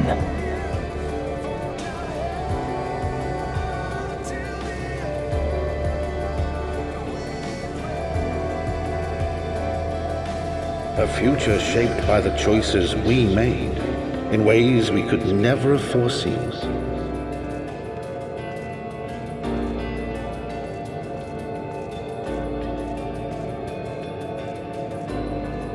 Yet miracles do happen, so let us pray and will our friends home.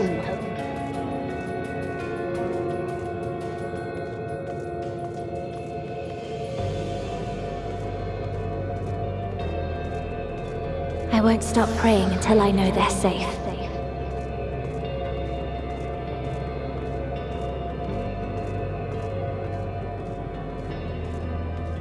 Strong art thou, mortal.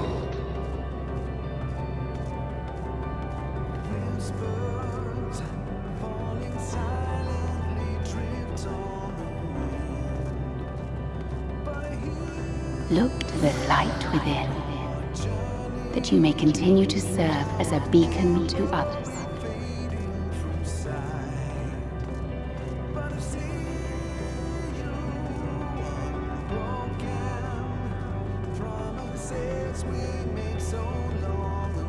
Let's finish this.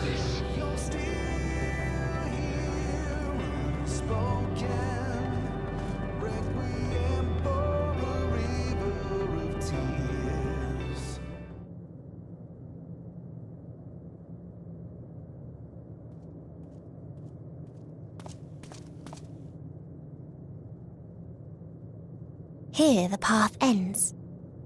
There is no way to reach our nest.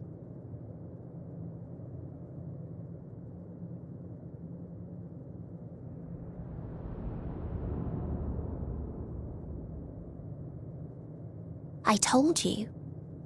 Resignation and acceptance reign in this place. The rejection of life by those who came to curse it. Those whose dreams were unfulfilled. Whose prayers were unheard. Whose labors were unrewarded. Hope cannot deliver you unto hopelessness. Our refuge is beyond you. Always has it been. Such is the nature of this place.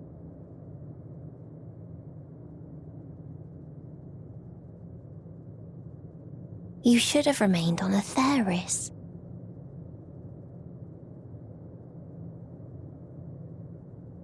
Struggle will avail you not, nor will it grant your comrades peace.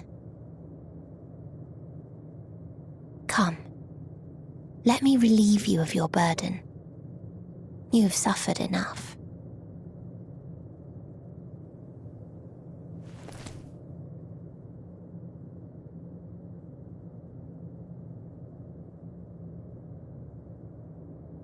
Asm's magic. So long as our souls remain, you can use it to summon us back. But you mustn't. How do we make peace with That's why it's too soon for this to end. There are so many people in the world. You must triumph. Drink of calamity and drown in... Be safe, all of you, and come back.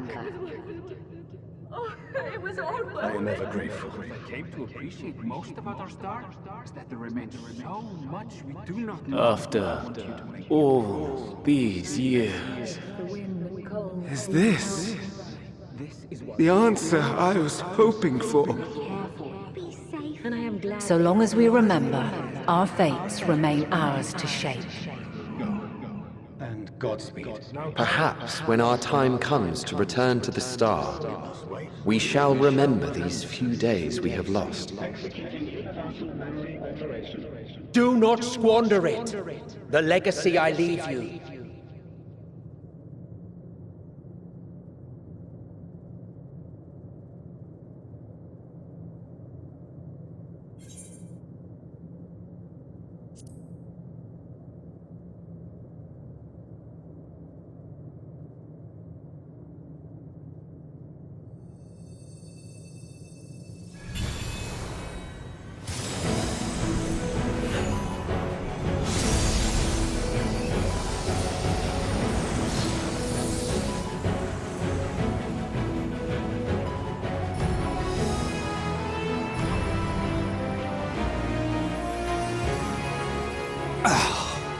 I bid them remember, but all this time I'm the one who had forgotten. A right fool you've made of me, Hermes. And to add insult to injury, I've been denied a sound rest, forced to watch this clamorous show. Oh, come now. It's been a gripping tale. Unbreakable bonds and noble sacrifice, sprinkled with moments of levity to counterbalance the pathos. It's got it all. I, for one, would have been perfectly content to watch enraptured from the stalls.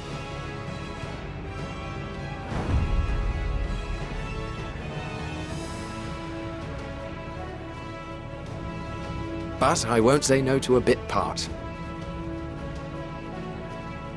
What are you? Half-faded souls of the dead. Isn't it painfully obvious? Worry not. We haven't the power to defeat you, nor is it our duty to do so. Not anymore.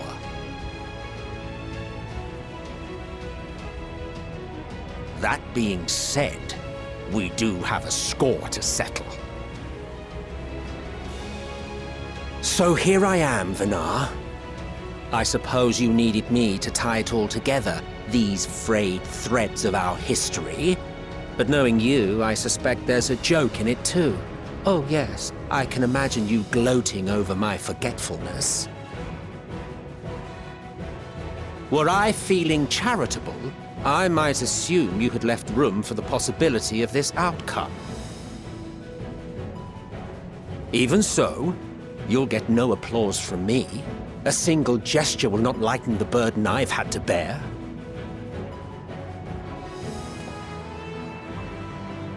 Still, you must be commended.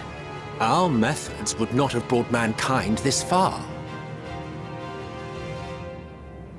And so, as a show of respect to the last of us, I make this declaration.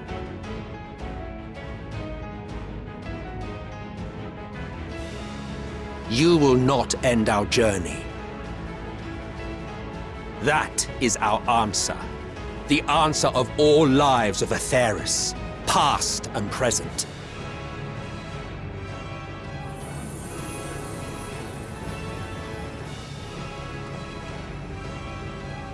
As you've called us to the stage, so shall we perform. And creation magics never fail to please.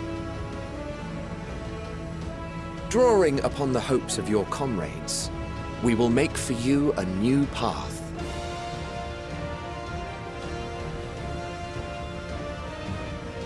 What form said path takes depends on you.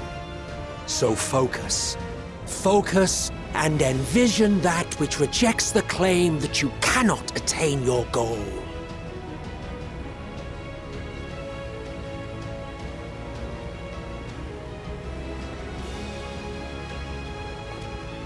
Ours is the wisdom to weave the fabric of reality. Ours is the power to create.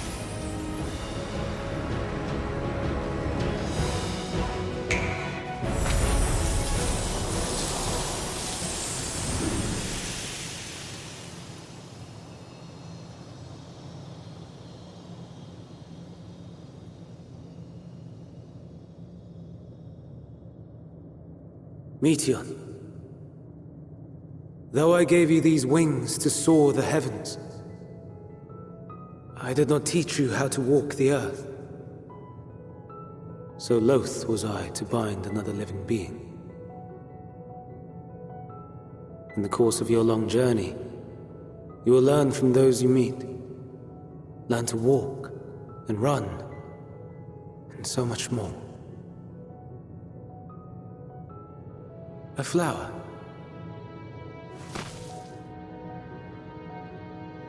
Yes. Upon your return, I will gift you a beautiful flower.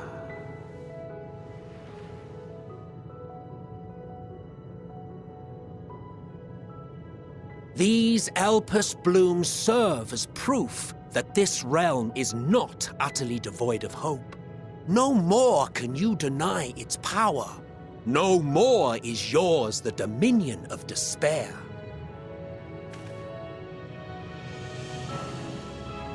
In case the practical implications were lost on you, your comrades no longer need fight their fight. So go on. Call them back to your side.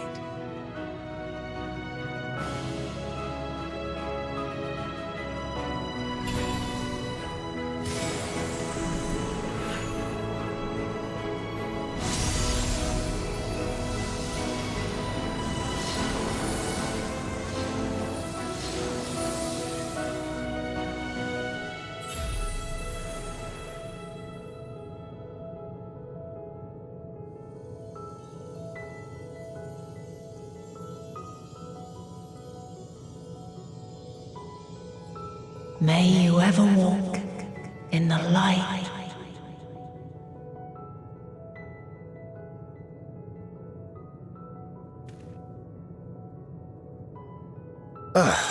How disappointing. Not even a single scar in the making to brag about. You'll find a way regardless. Honestly, this is far more than any of us could have hoped for. Let us be thankful. Indeed. That we thus stand reunited is a gift. Let us not squander it, and see that we all return to Etheris. Aye. As soon as we've averted the final days. Good to see you again. Our heroic sacrifice paid off, I take it.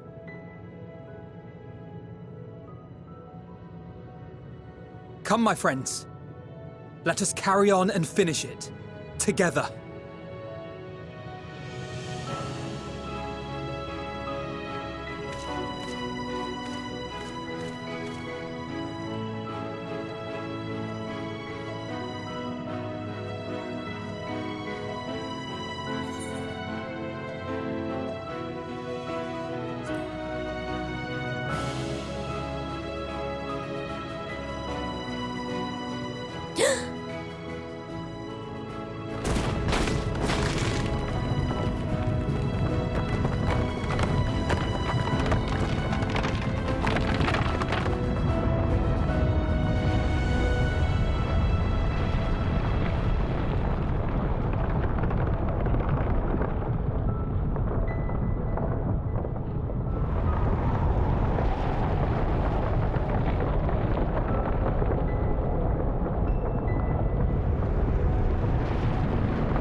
Can you hear me?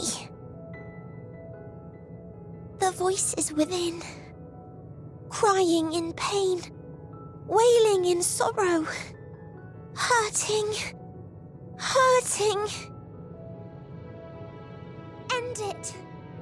Silence it. Silence our song of oblivion.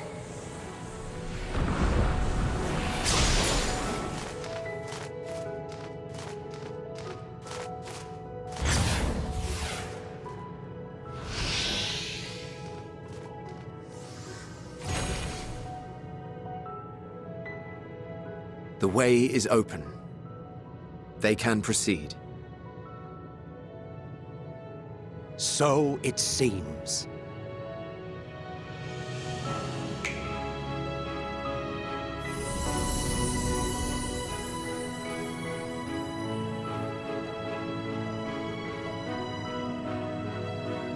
You're leaving? Of course. The encore is finished, and I will not suffer myself to live again by Heideling's magic.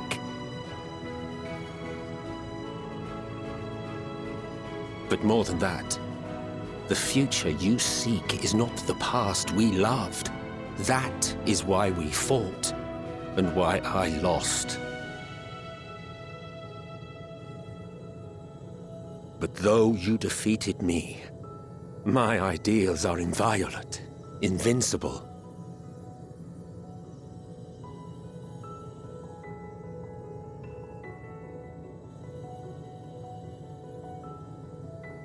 Spare me your pity.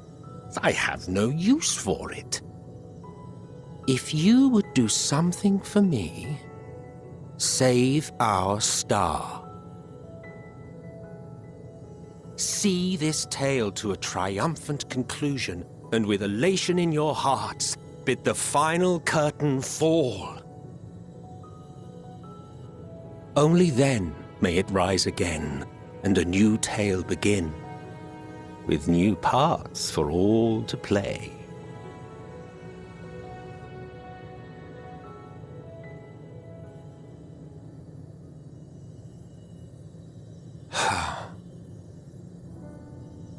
Tell me, have you been to the ruins beneath the waters of the Bounty? Or the treasure islands beyond the frozen waters of Blind Frost in Offerd's north? The fabled golden cities of the New World, the sacred sites of the forgotten people of the South Sea Isles?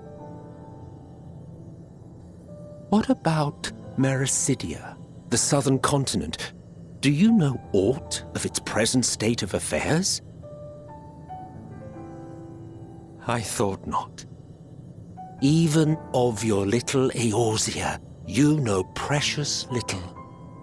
The true identities of the 12, for instance. All of which is to say, expand your horizons, go forth and seek discovery. Some of the civilizations in the reflections will surprise you.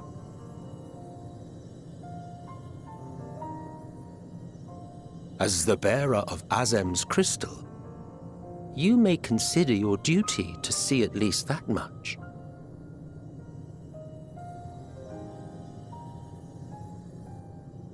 I certainly did.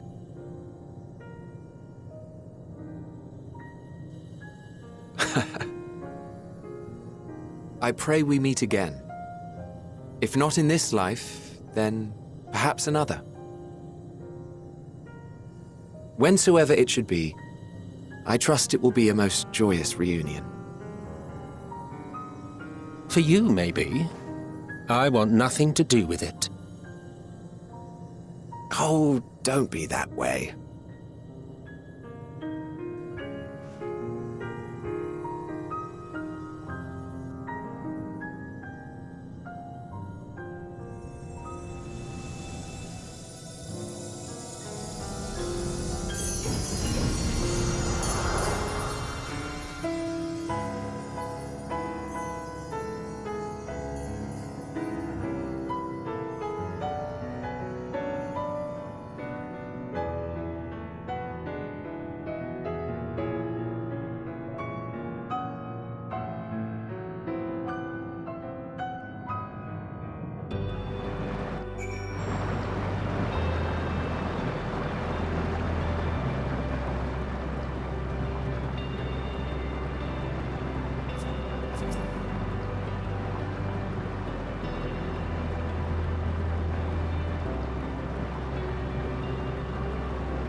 So you are finally here, in this place between death and rebirth, where life knows no dawn. Come then. Follow me down into the darkest depths of despair.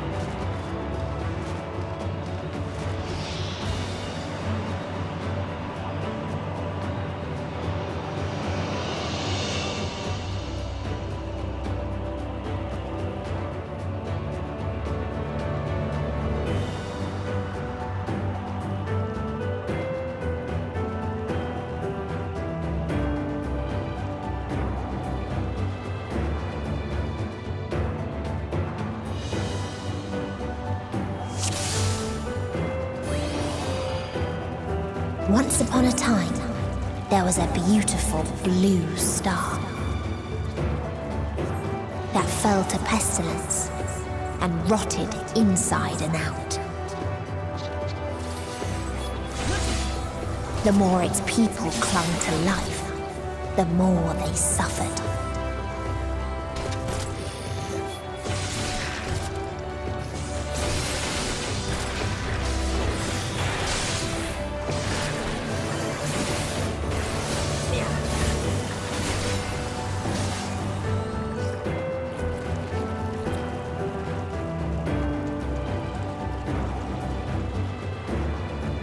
Until they curse not the illness, but their fellow corrupted.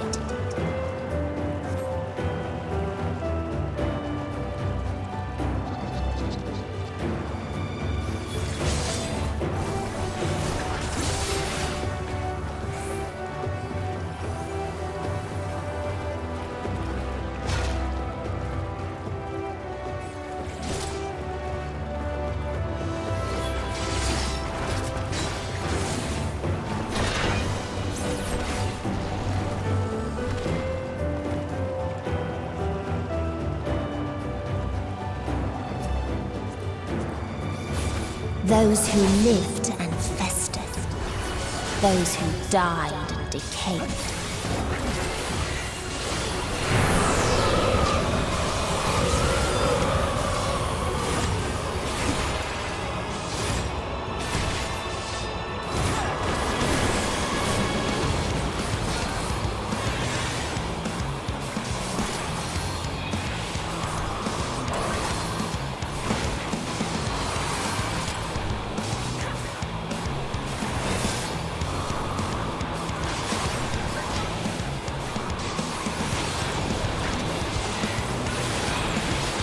You underestimate me!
I will not hold back!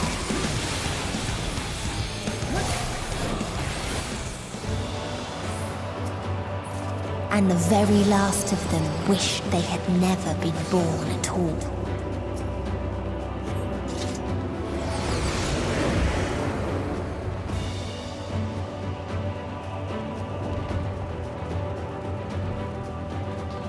In a faraway place, a brilliant star eradicated disease. before destroying the self-same lives it had saved.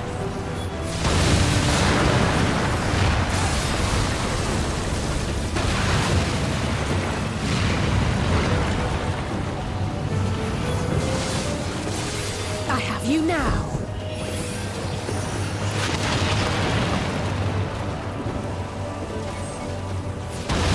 Its people sought ever greater freedoms no matter the cost.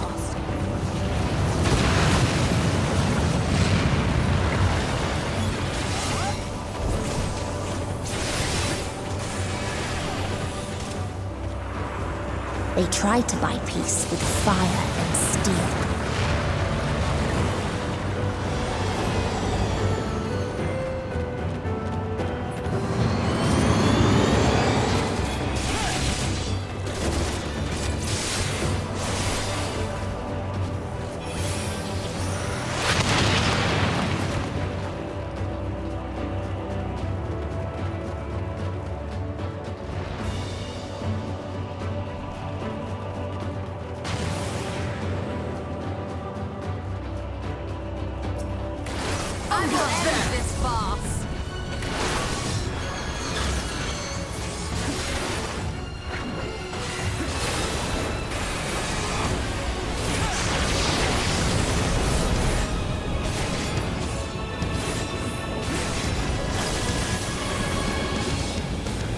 You cannot stop us!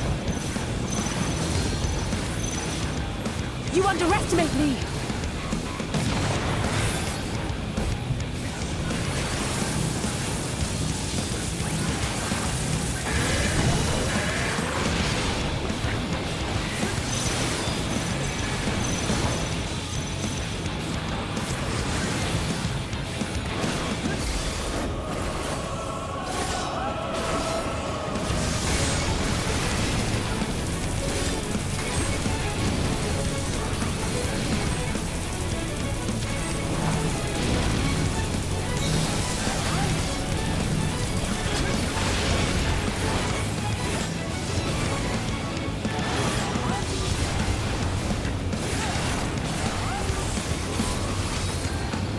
There!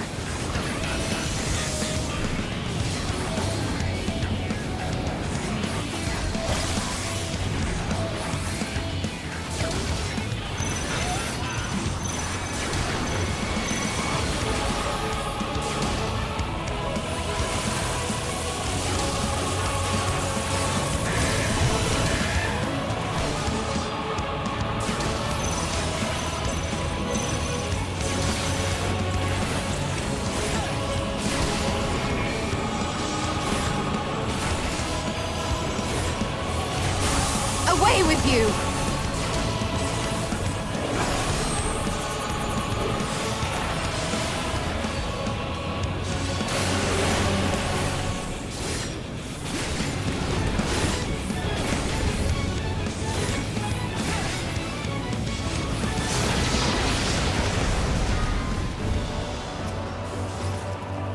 And when one asked, "What is the point?" there were none left to answer.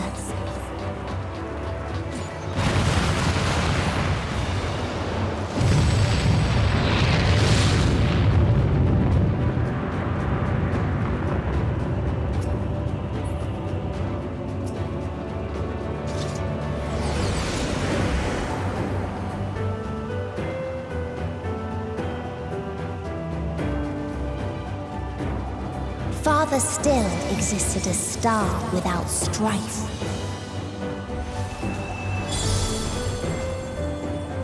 Where none remembered life's trials or its joys.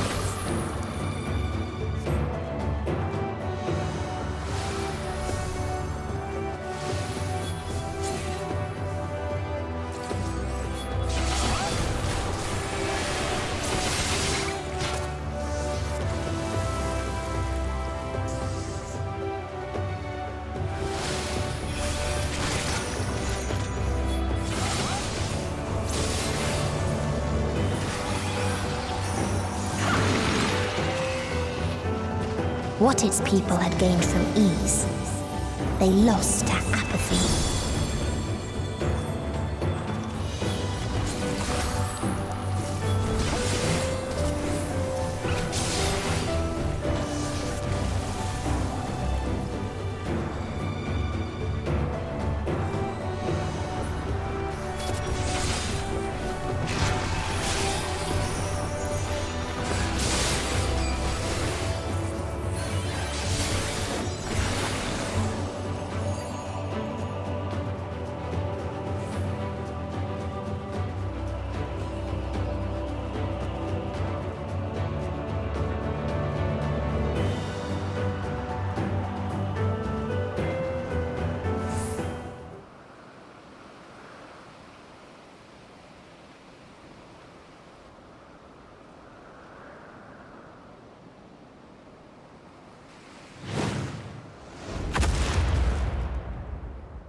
So they created the kindest, most gentle of beasts.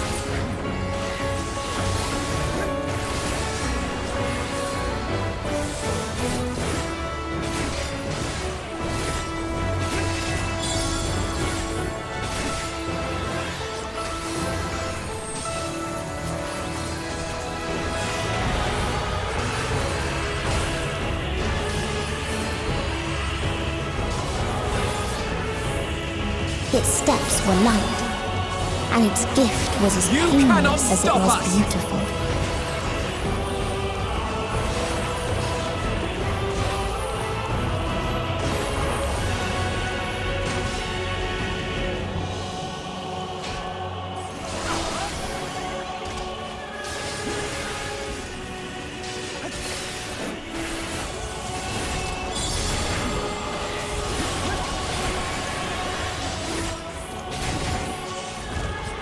Bathed in its golden glow, they all slept happily ever after.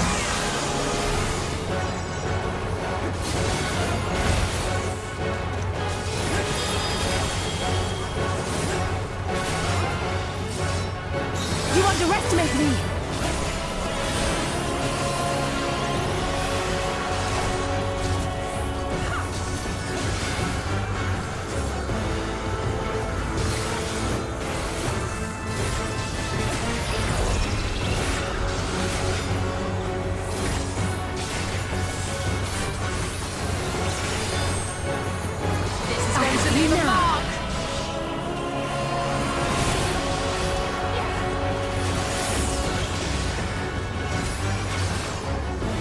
You underestimate me!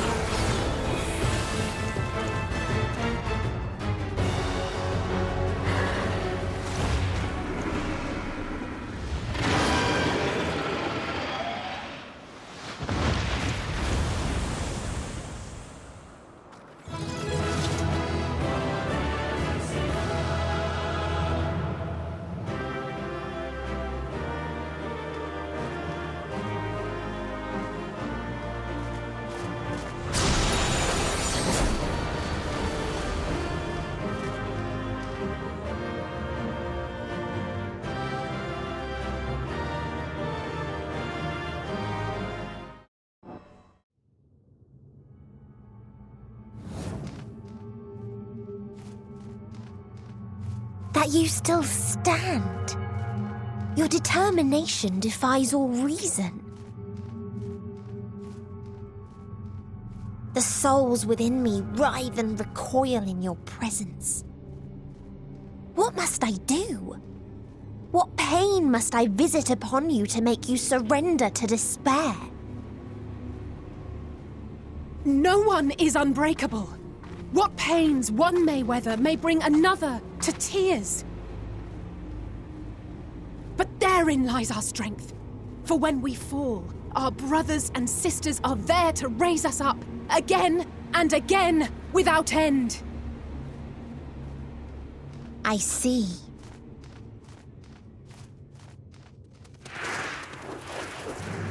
But no matter how much hope exists, ever will there be more despair. Ever will the living curse the present and lament the future. So shall we sing until life ceases to be.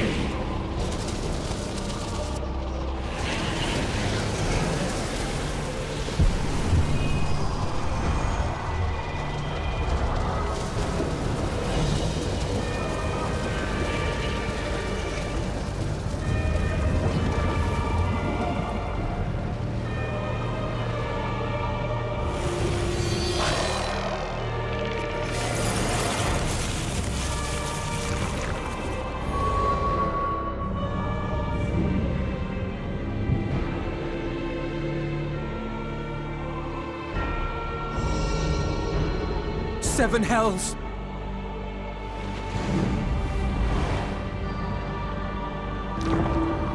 On your guard!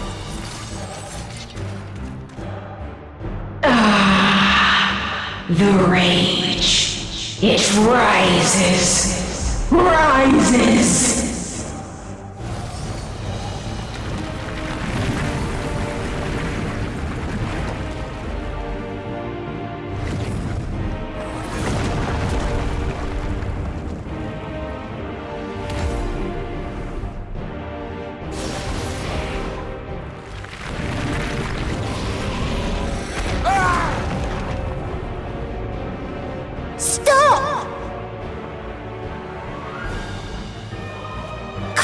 yourself!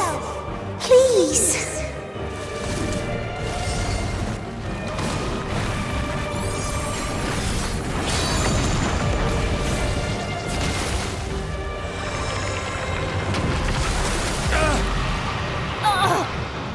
We die in pain. We die in suffering. Who are you to live? Who are you to hope? Hold on, my friends. Oriange, watch out!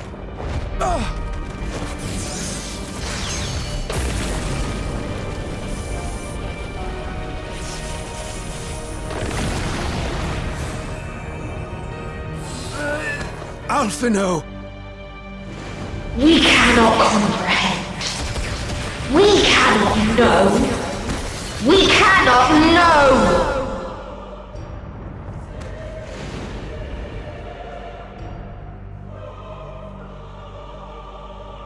Don't, please! Don't do this to them! To yourself! Just one good strike.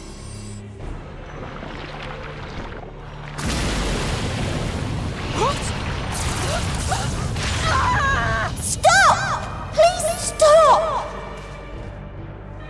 We will not suffer alone. All will know our pain. No, you don't!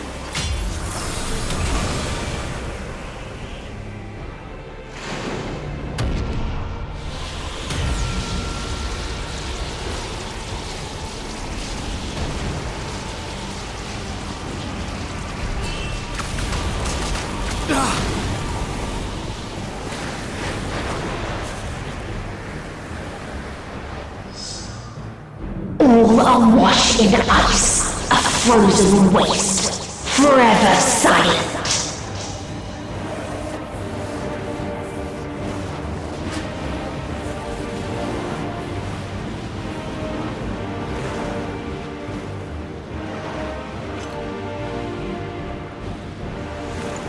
Wait!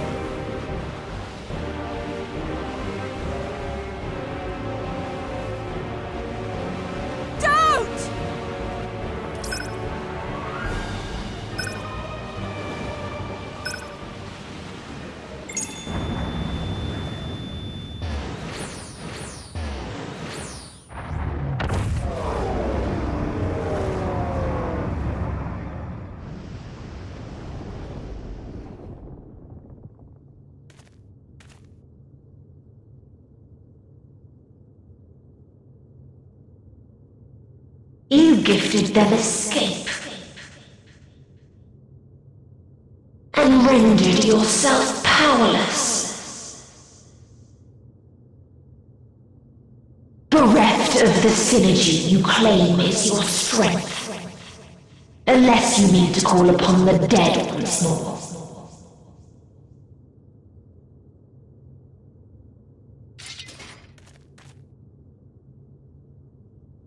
Defiant to the last, but you will be one with us ere long. You will be battered and torn and made to crawl. You will weep and wail and curse your impotence, curse your life as it fades.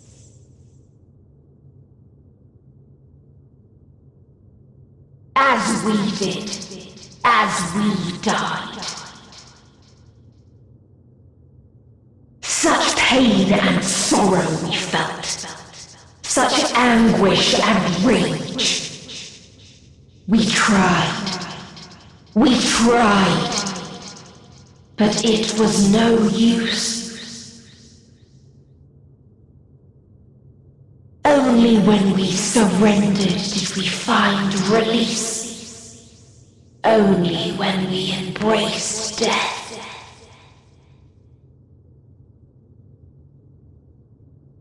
So join us in despair and embrace yours.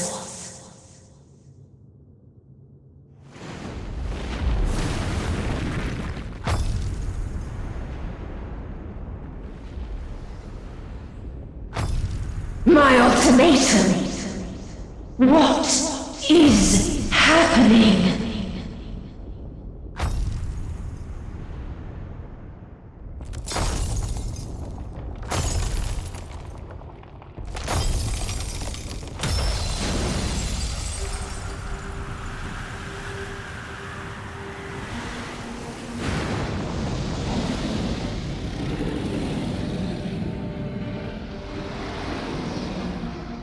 At the end of everything, I find you, my friend. I sought something in you once, as you did in me. When at last I understood what it was, I journeyed to Sharlayan to seek you out. Struck a bargain with the woman who shares your gift. In exchange for lending the Scions my aid, I was given the means to come hither. Gorging upon what remained of the Mother Crystal, I reclaimed the form of the dragon. And, hungry still for our reunion, I rode the light of the stars to you. I take it this is your prey.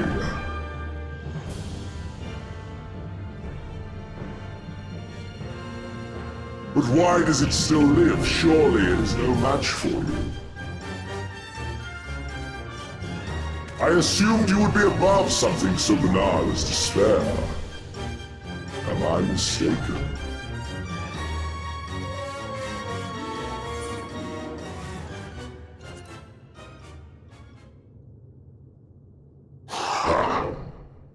And I'd rather not give it. Nay, I would have preferred that we enjoy a private reunion.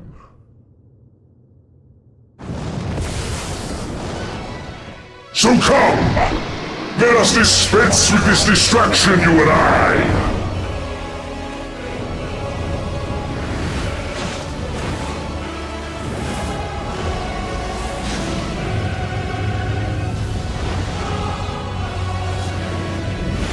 You struggle in vain. You will not silence our song of oblivion.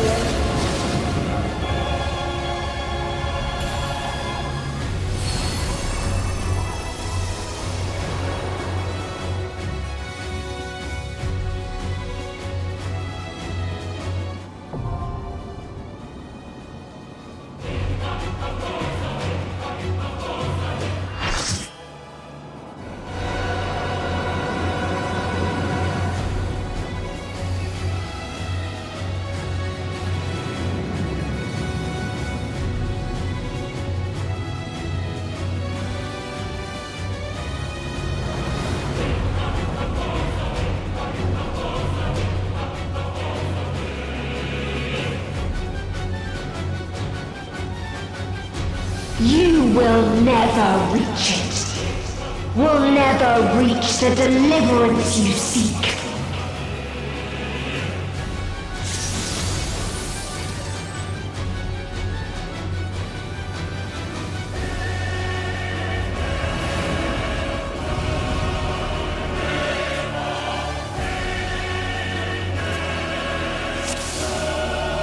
Our hunt ends this day. There is nowhere you can flee that we cannot follow. Even stars must die.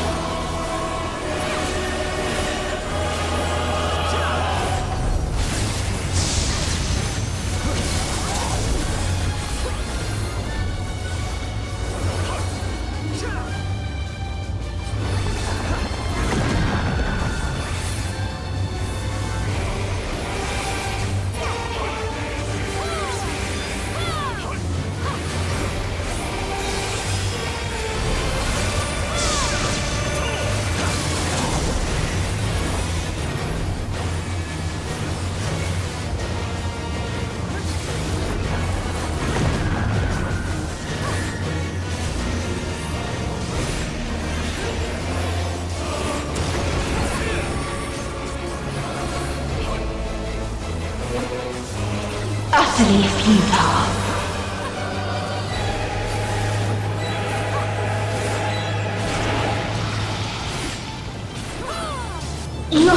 suffering is at an end.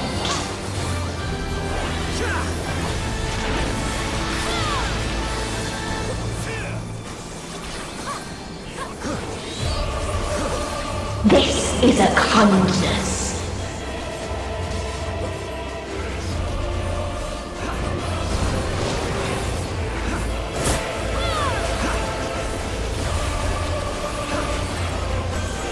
All of us have known despair.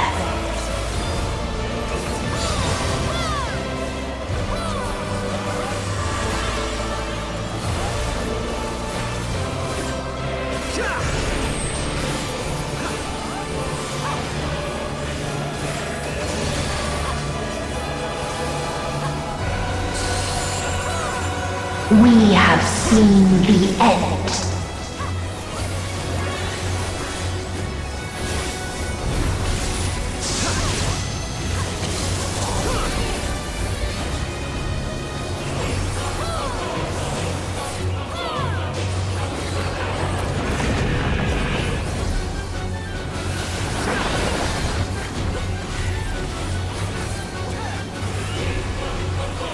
The same end. Again and again.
A sorrow so deep only emptiness remains.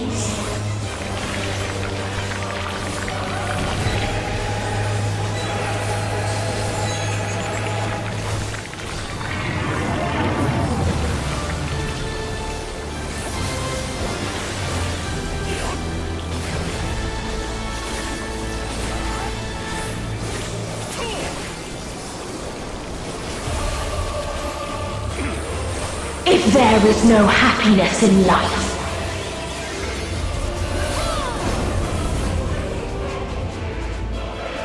there is only one place it may be found.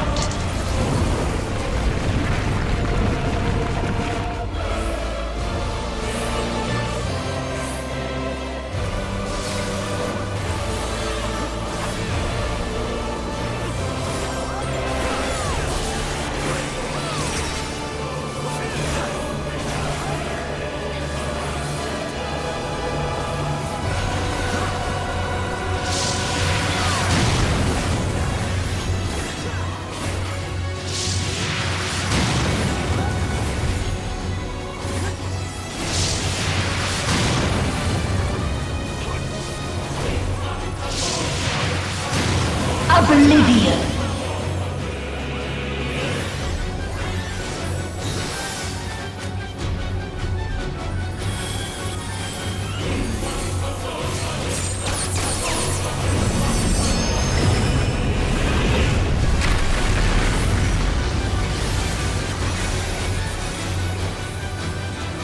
Dynamis.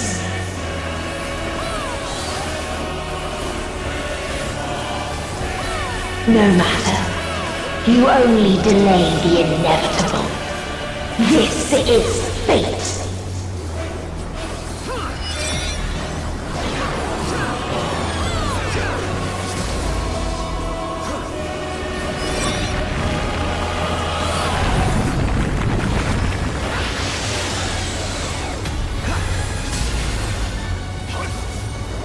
Your time has come. It always does.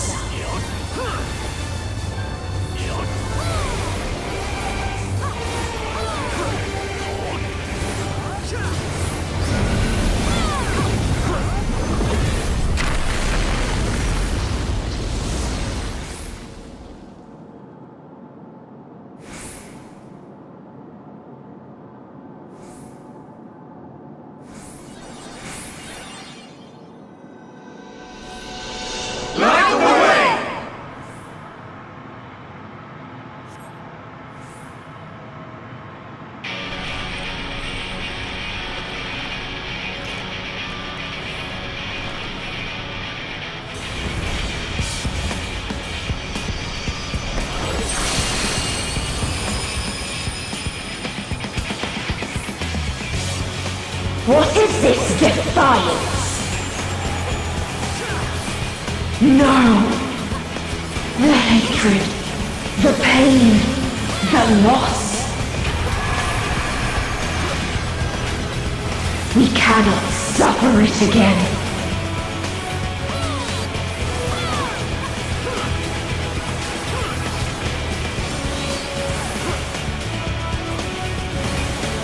We will stand against fate! No matter the cost! We've been here before. Many a time. Thus do we know.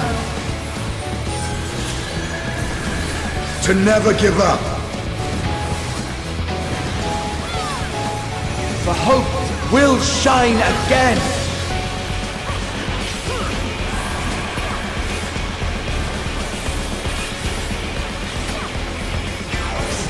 What we saw. What I saw.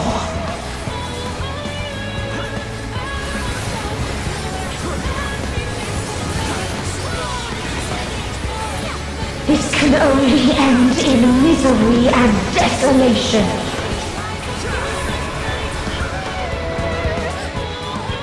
If this was not the answer, then what is it?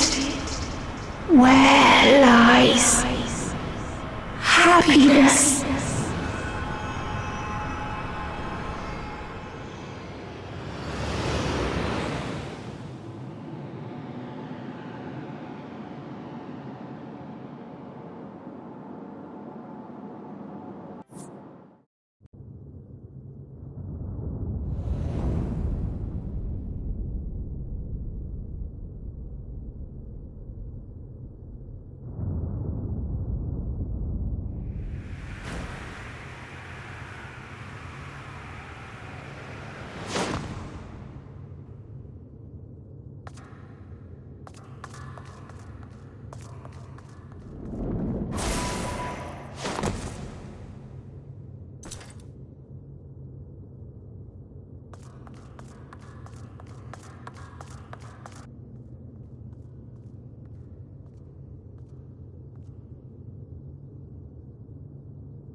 No matter where we flew, there was only darkness and loneliness and pain.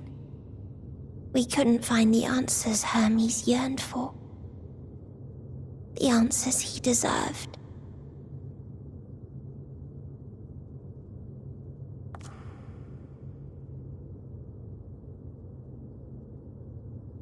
Greetings, you who are my final encounter. I wish to hear your words, share your feelings, know your thoughts. May we please be friends?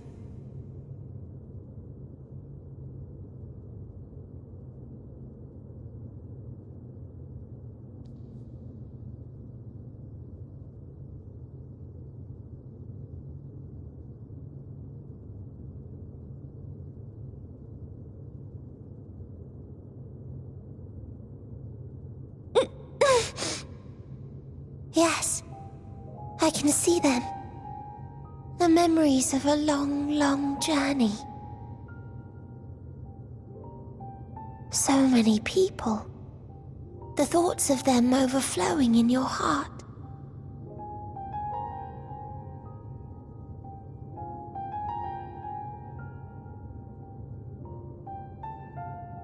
What they live for. What gives their lives meaning. There was never a single answer. You gather pieces of happiness, precious and fragile, only to lose them. Then start again. On and on it goes, until death takes you into its gentle embrace.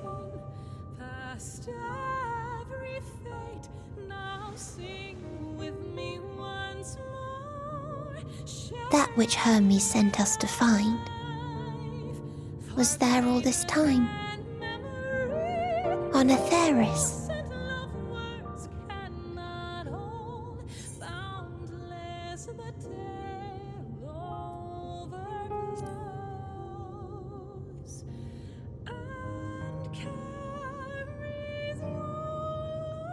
Like a field of flowers, perhaps. At first a single blossom, it spreads and takes on more colors. Thank you for guiding me here. To find these words at journey's end fills me with joy.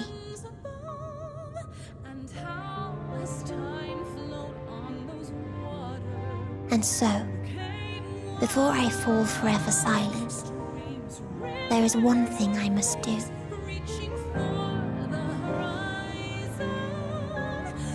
No expression of regret will undo what my sisters and I have done, or restore what we have stolen. But if you would allow it, I would sing one last song. A song of the newfound joy that swells in my heart.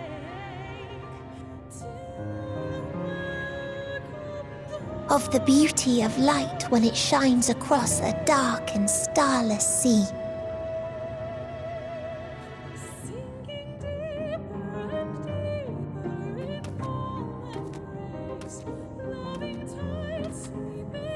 Of a dream that from the soil of worlds now lost to sorrow, life will spring forth once more,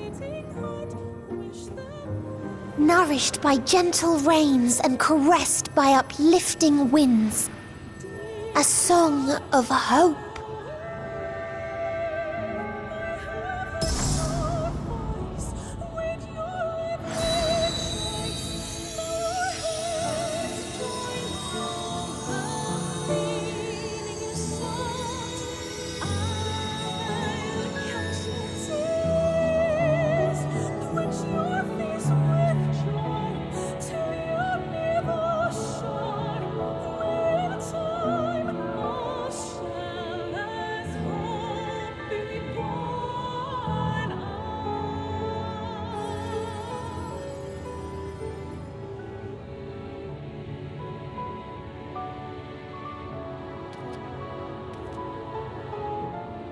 One day, life will fill the universe again, and Hermes will see this and smile. How, I do not know, but I do know that where there is a will, there is a way. After all, miracles happen every day, do they not?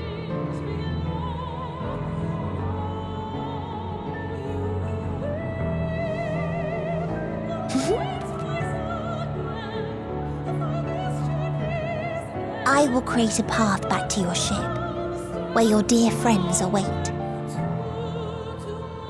Hold in your heart your desire to return to them, then follow my lead and walk forth.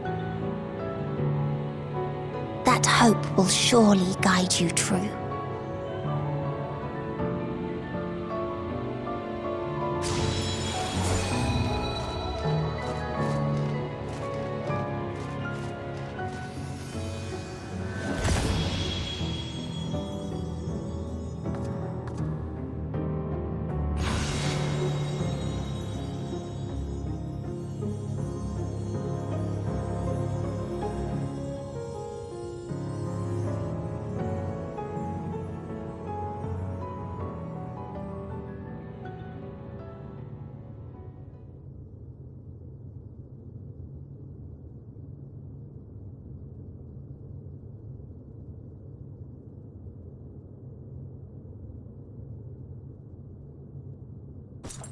You mean to return to the world where you are hailed as a hero.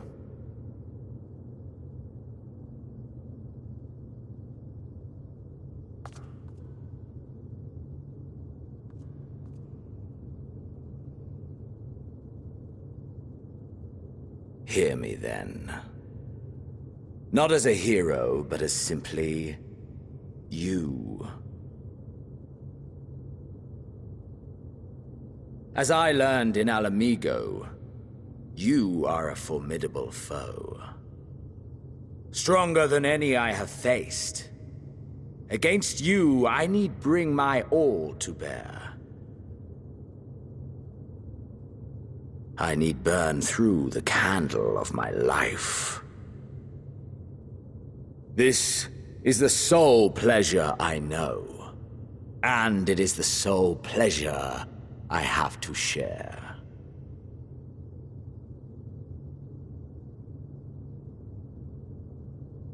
And so I come before you to issue challenge and offer singular bliss. If you wish to walk away, I will not stop you.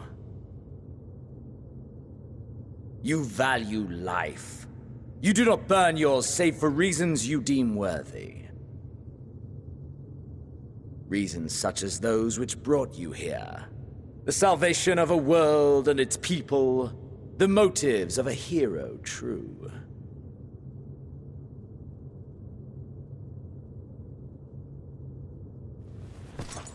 But there is more to you than that. You know this to be true. As surely as you know the thrill of pushing your body and soul to their limits.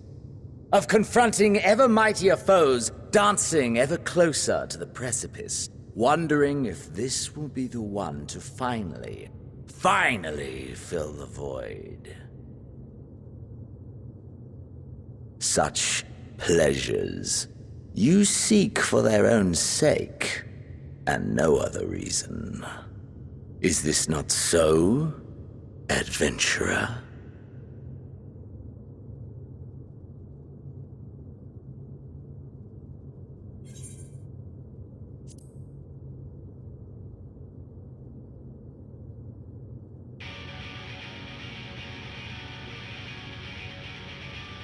Ha! Acceptance! At long last! The conflagration of our clash will scorch even the stars!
Hold nothing back! Push yourself to your limit and me to mine!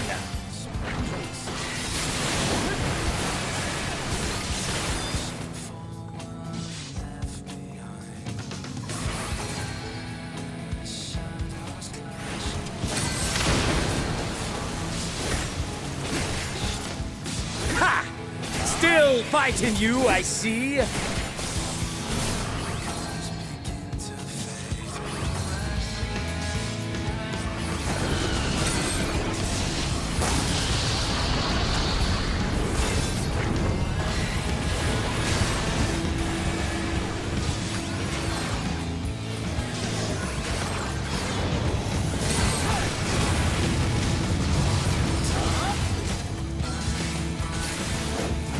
Show me your vaunted fortitude.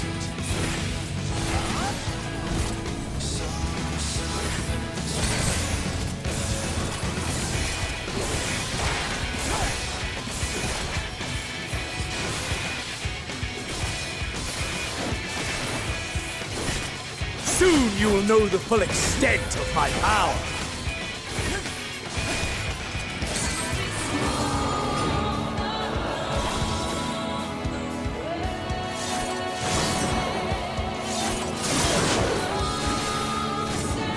Mine for the taking!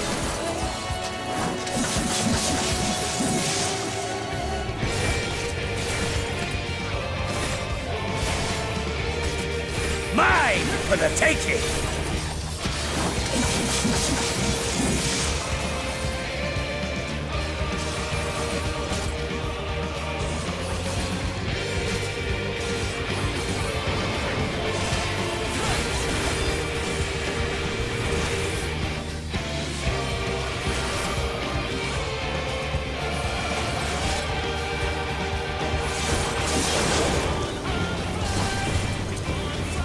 A test of your reflexes!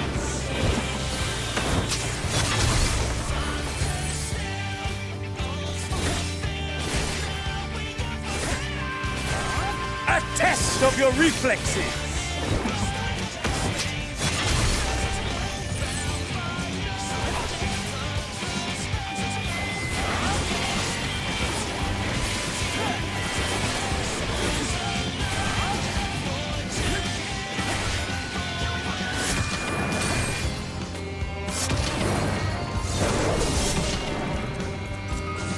Mine for the taking!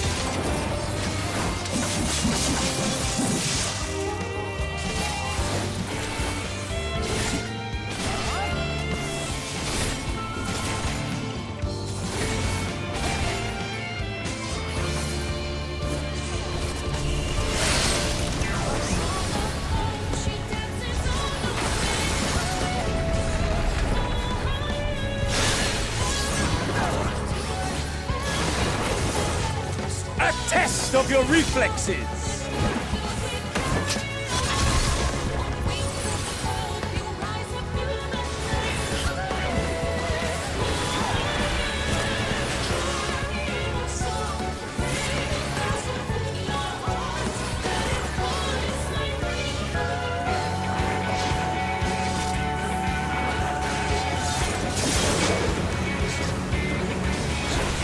A test of your reflexes!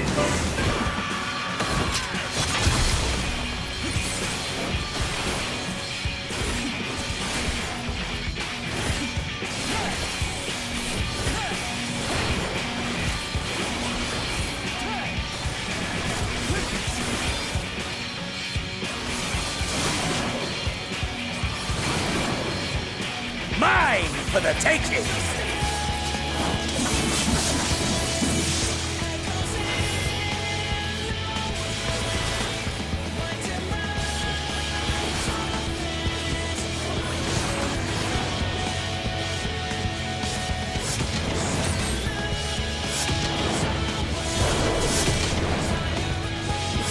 Mine for the taking!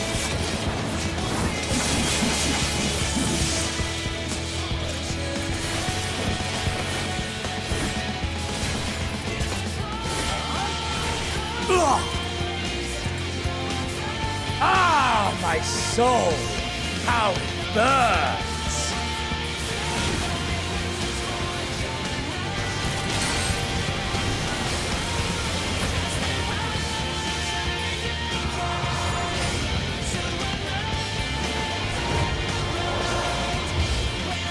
I know you too. The inferno swelling within you.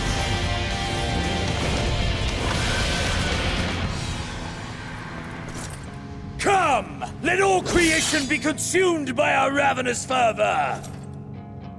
I have you! Ah!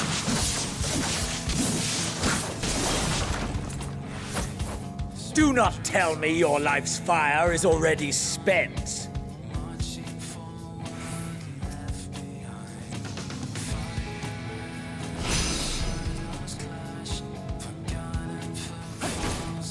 Yes! Yes! Rise once more! It mustn't end yet!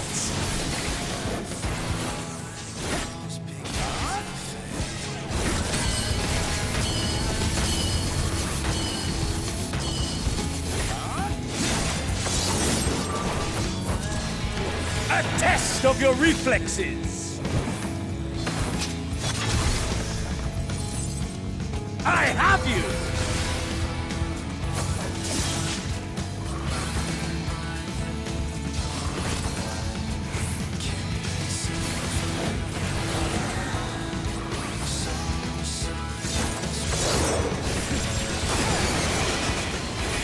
A test of your reflexes!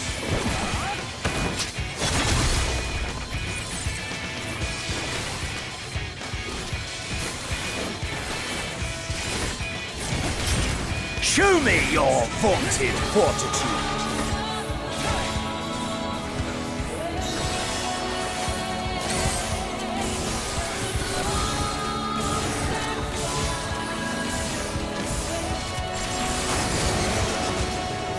Mine for the taking!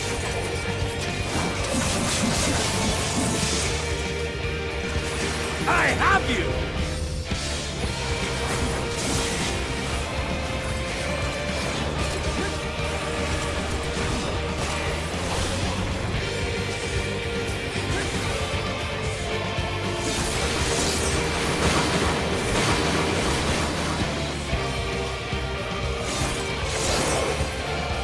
Mine for the taking!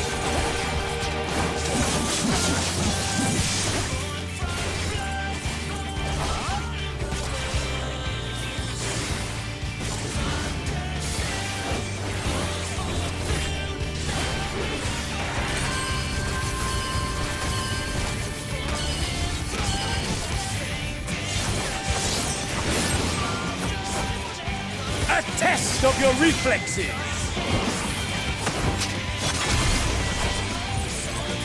I have you!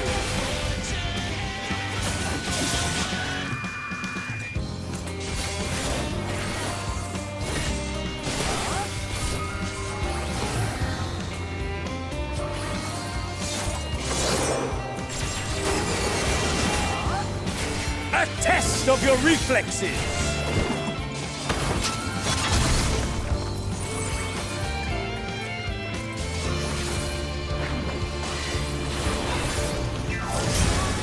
Show me your vaunted fortitude!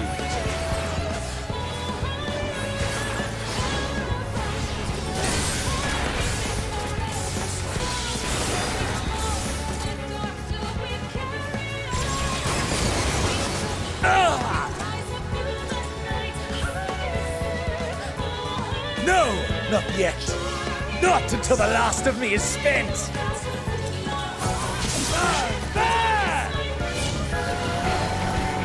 Now fall!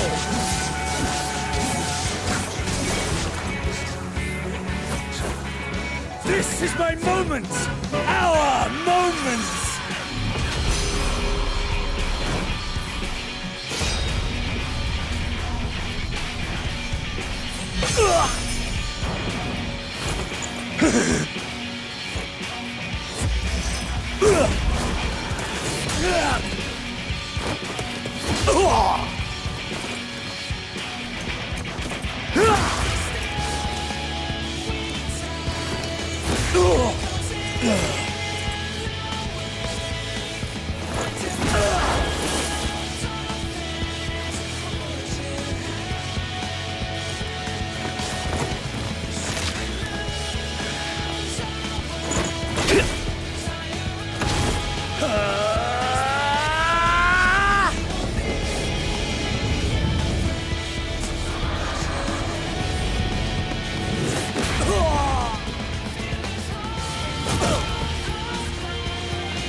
That I should lose again.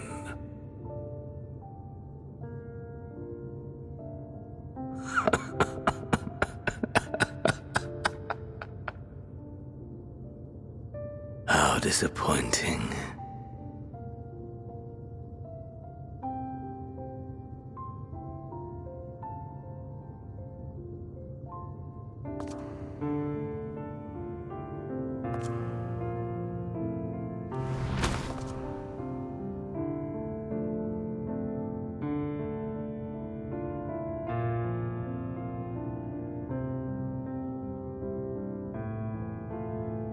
Never have I understood those around me, understood their obsessions. Besieged by their banality, the world is a mire of tedium and trivialities. But in these fleeting moments, there is a spark, blinding, brilliant. Gone too soon.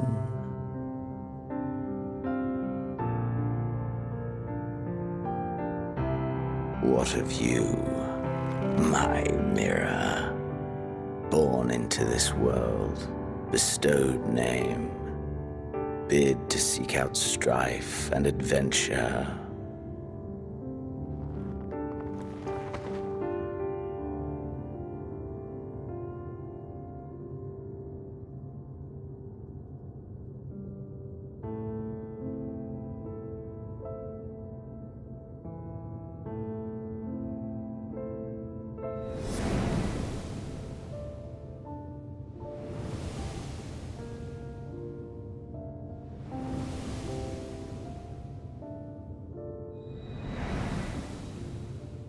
Was this life a gift or a burden?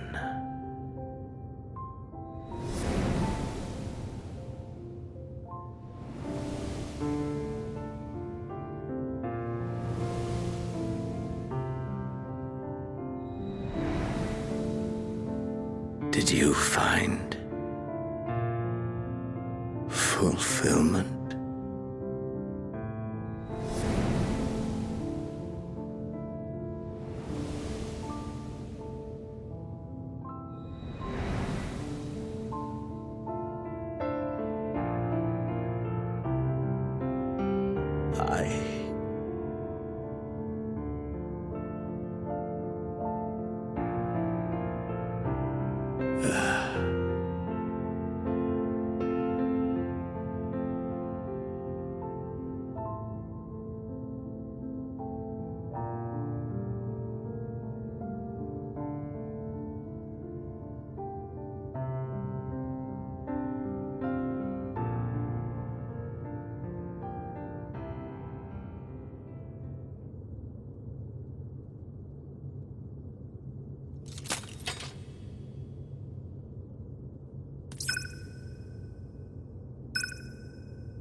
Can you hear?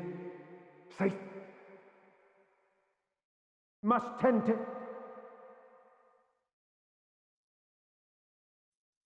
Open your... Please. Someone, and... Please.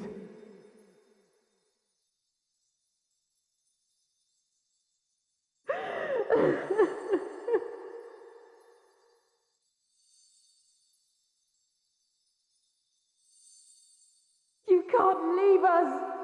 Not like this! If you do, I'll never forgive you! So come on!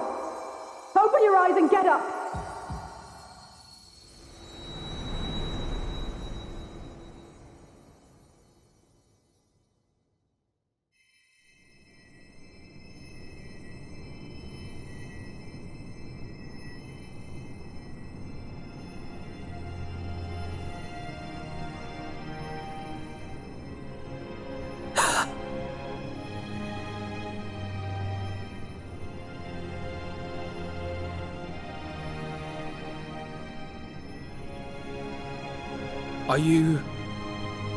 Are you with us?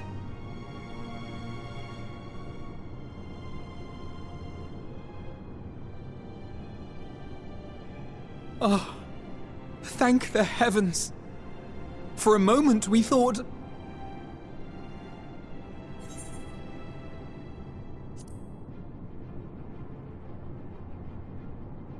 After what you've done, you're the last person to be asking that.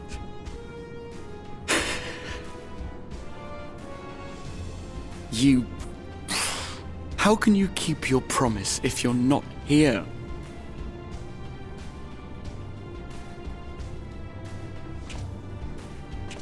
Another fine show you've put on, my friend. A fine show indeed.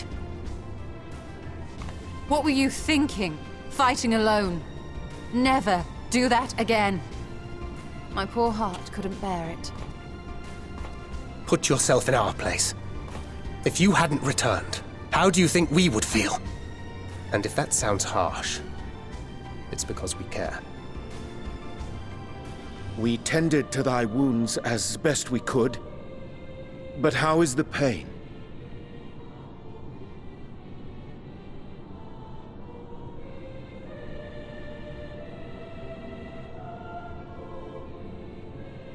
That is gladdening. Grievous as thine injuries were, however, I would counsel repose for a time. Gladdening!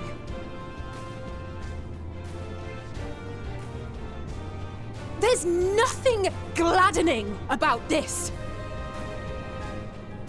When Meteion appeared in here and told us that you were right behind her, we all got our hopes up. But you never came! And when you finally deigned to appear, you're within an ilm of your life! Damn you! Damn you for making us worry!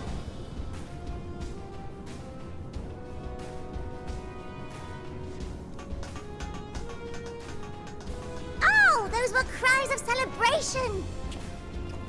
Anyway, well, the important thing is that you're all alive and in reasonably good health, and we mean to get you back that way.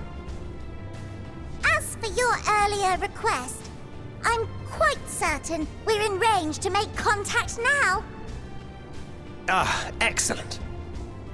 Let us announce our return at once. I hope you're ready.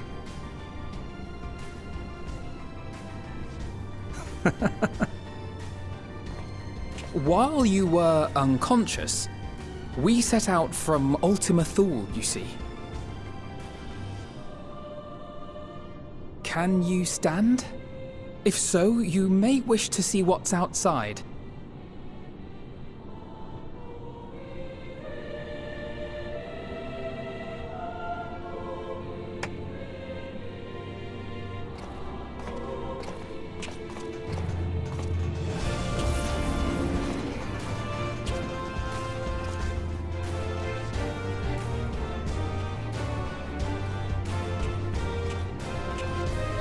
We're home, my friend. We're home.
Is that?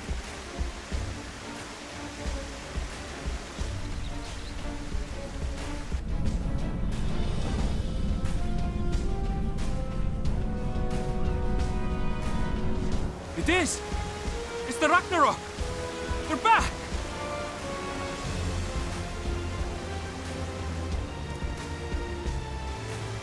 Thank heavens.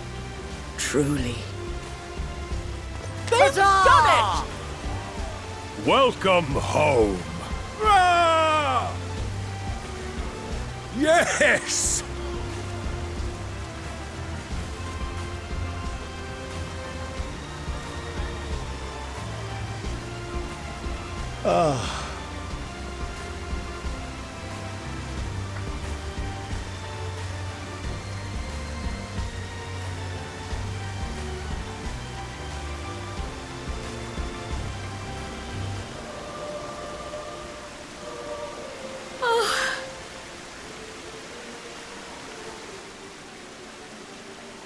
Welcome home, everyone!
Welcome home!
Dearest mother, dearest father, this letter will be the very last that I write to you from the rising stones.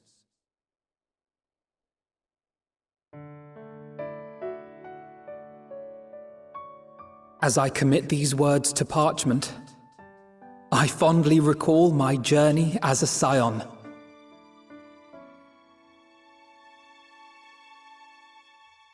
From the time I first walked into the Order's former halls, to the time I set forth to forestall the final days.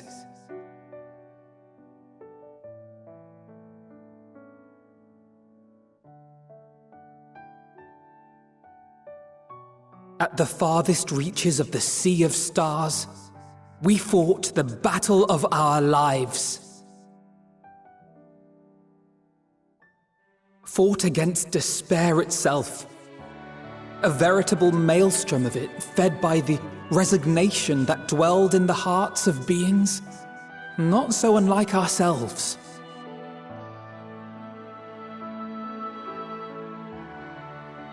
Full oft have I harbored the same malaise. Have I been brought to my knees, crushed by the weight of sorrow and defeat, convinced that I will never rise again.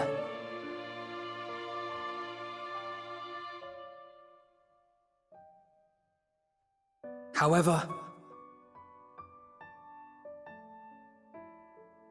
I have also known many moments of unbridled joy and happiness.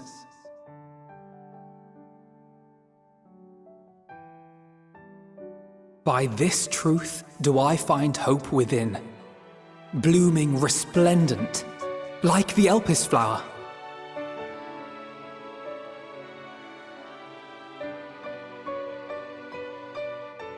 And thus do I endure. Do I look forward to creating more memories with my friends and loved ones.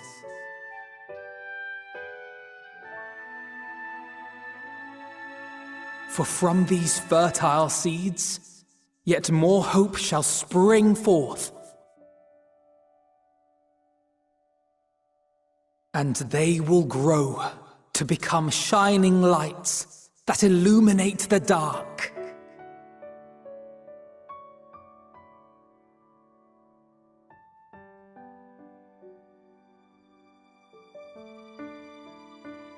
Thus believing, I leave the rising stones behind, as will my comrades. For, as we have decided, after careful deliberation,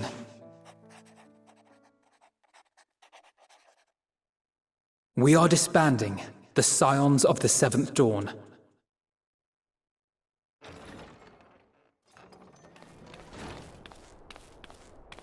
There you are, AMANO.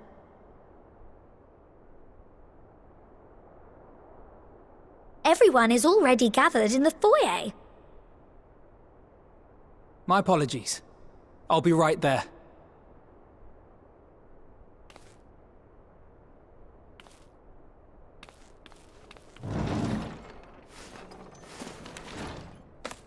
At least, that is what the story will be.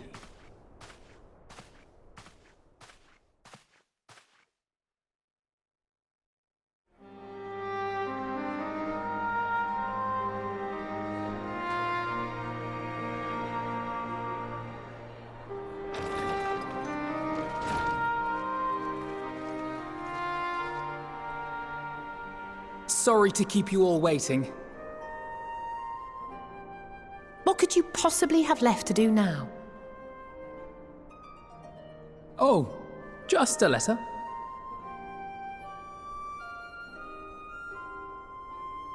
I imagine it will be a while before we can gather like this again. So it must be, if we're to keep up appearances.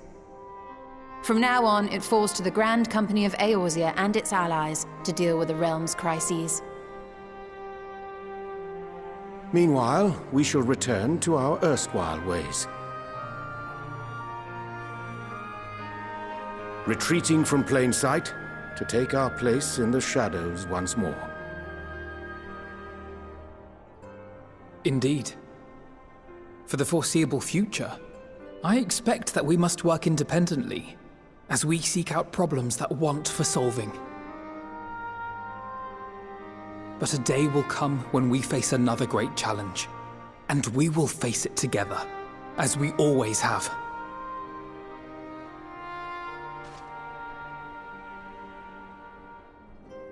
As much as I look forward to that day, I do hope it doesn't come anytime soon. Well, formal association or no, if any of you should require my services, you need but ask. I'll be glad to keep my lance arm honed.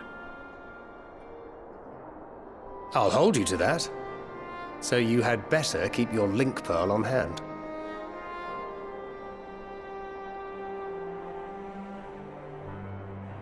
So you really mean to stay, Tataru? Oh, someone has to keep the Rising Stones in proper order. And even a super-secret organization requires a super-secret base of operations.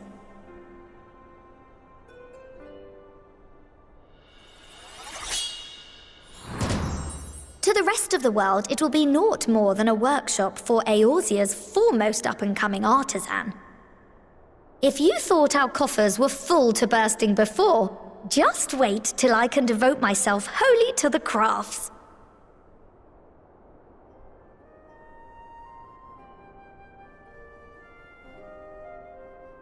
Plotting to build a mercantile empire to rival that of Lord Lodorito, are we?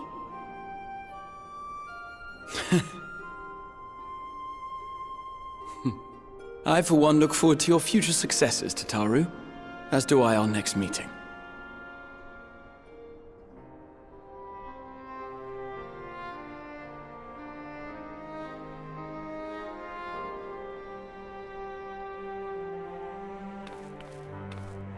And with that, I believe it is past time you all made ready to depart.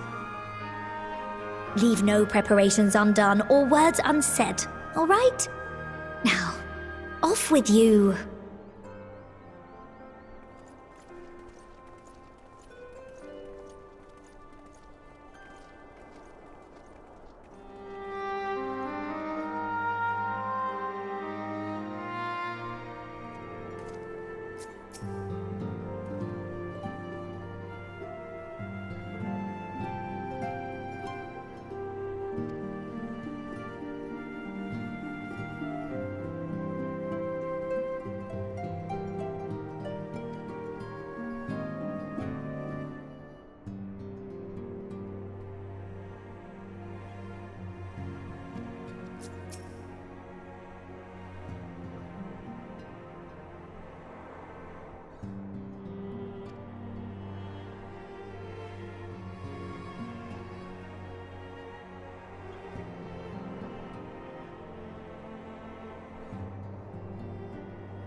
I suppose we're off to Garlemald then. Though we ought to speak with Lord Emmerich first. If he's received word of any recent developments, we need to know. 'Twould be prudent to purchase some warmer clothes at least. Mayhap we can pick up a few souvenirs for Euless and the others while we're at it. Where will you all be heading next? Dravania. There is a book I've been meaning to borrow from the Great Google Library. And I can think of at least one person who will be most displeased should I fail to visit before leaving. We've no particular destination in mind, but we do intend to stop in Sharlayan before we set off. We had thought to ask after the Loporrits. I am curious as to how well those who chose to remain are adapting to their changed circumstances. Might we accompany you then? Raha and I were planning to return to the Baldessian Annex. Commissions have been piling up in our absence, and they must be dealt with ere we begin our work in earnest. Estinian, you will return to Rads at Han, will you not? Aye. For Vritra's benefit, though I've yet to hear the details. I may not stay long. I see. Then it is here the Scions at last part ways, each to some far-flung corner of the realm.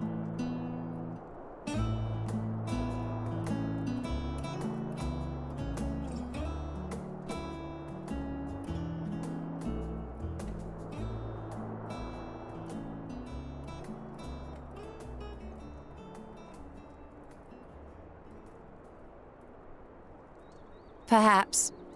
But I believe one of our number, a rather important one at that, has yet to divulge his plans.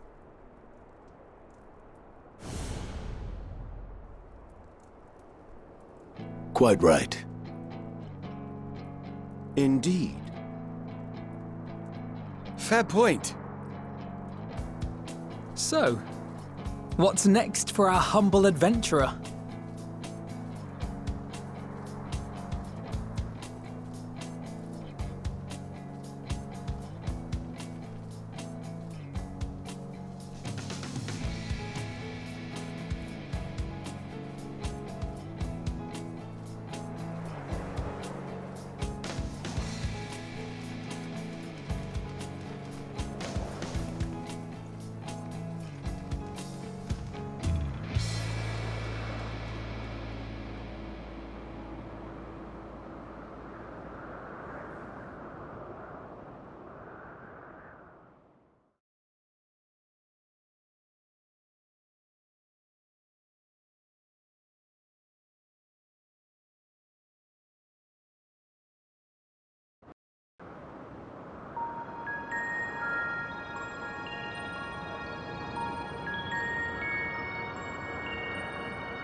The constancy of this place never ceases to amaze me. An ocean of souls, shimmering and eternal.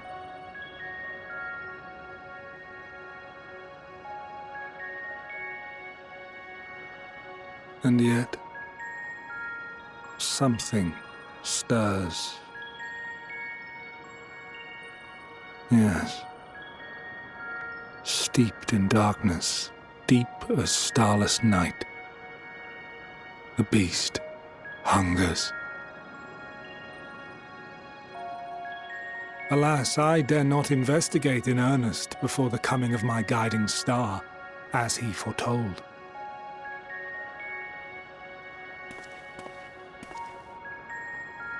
We shall descend to the depths, you and I, to confront the dread beast Pandemonium.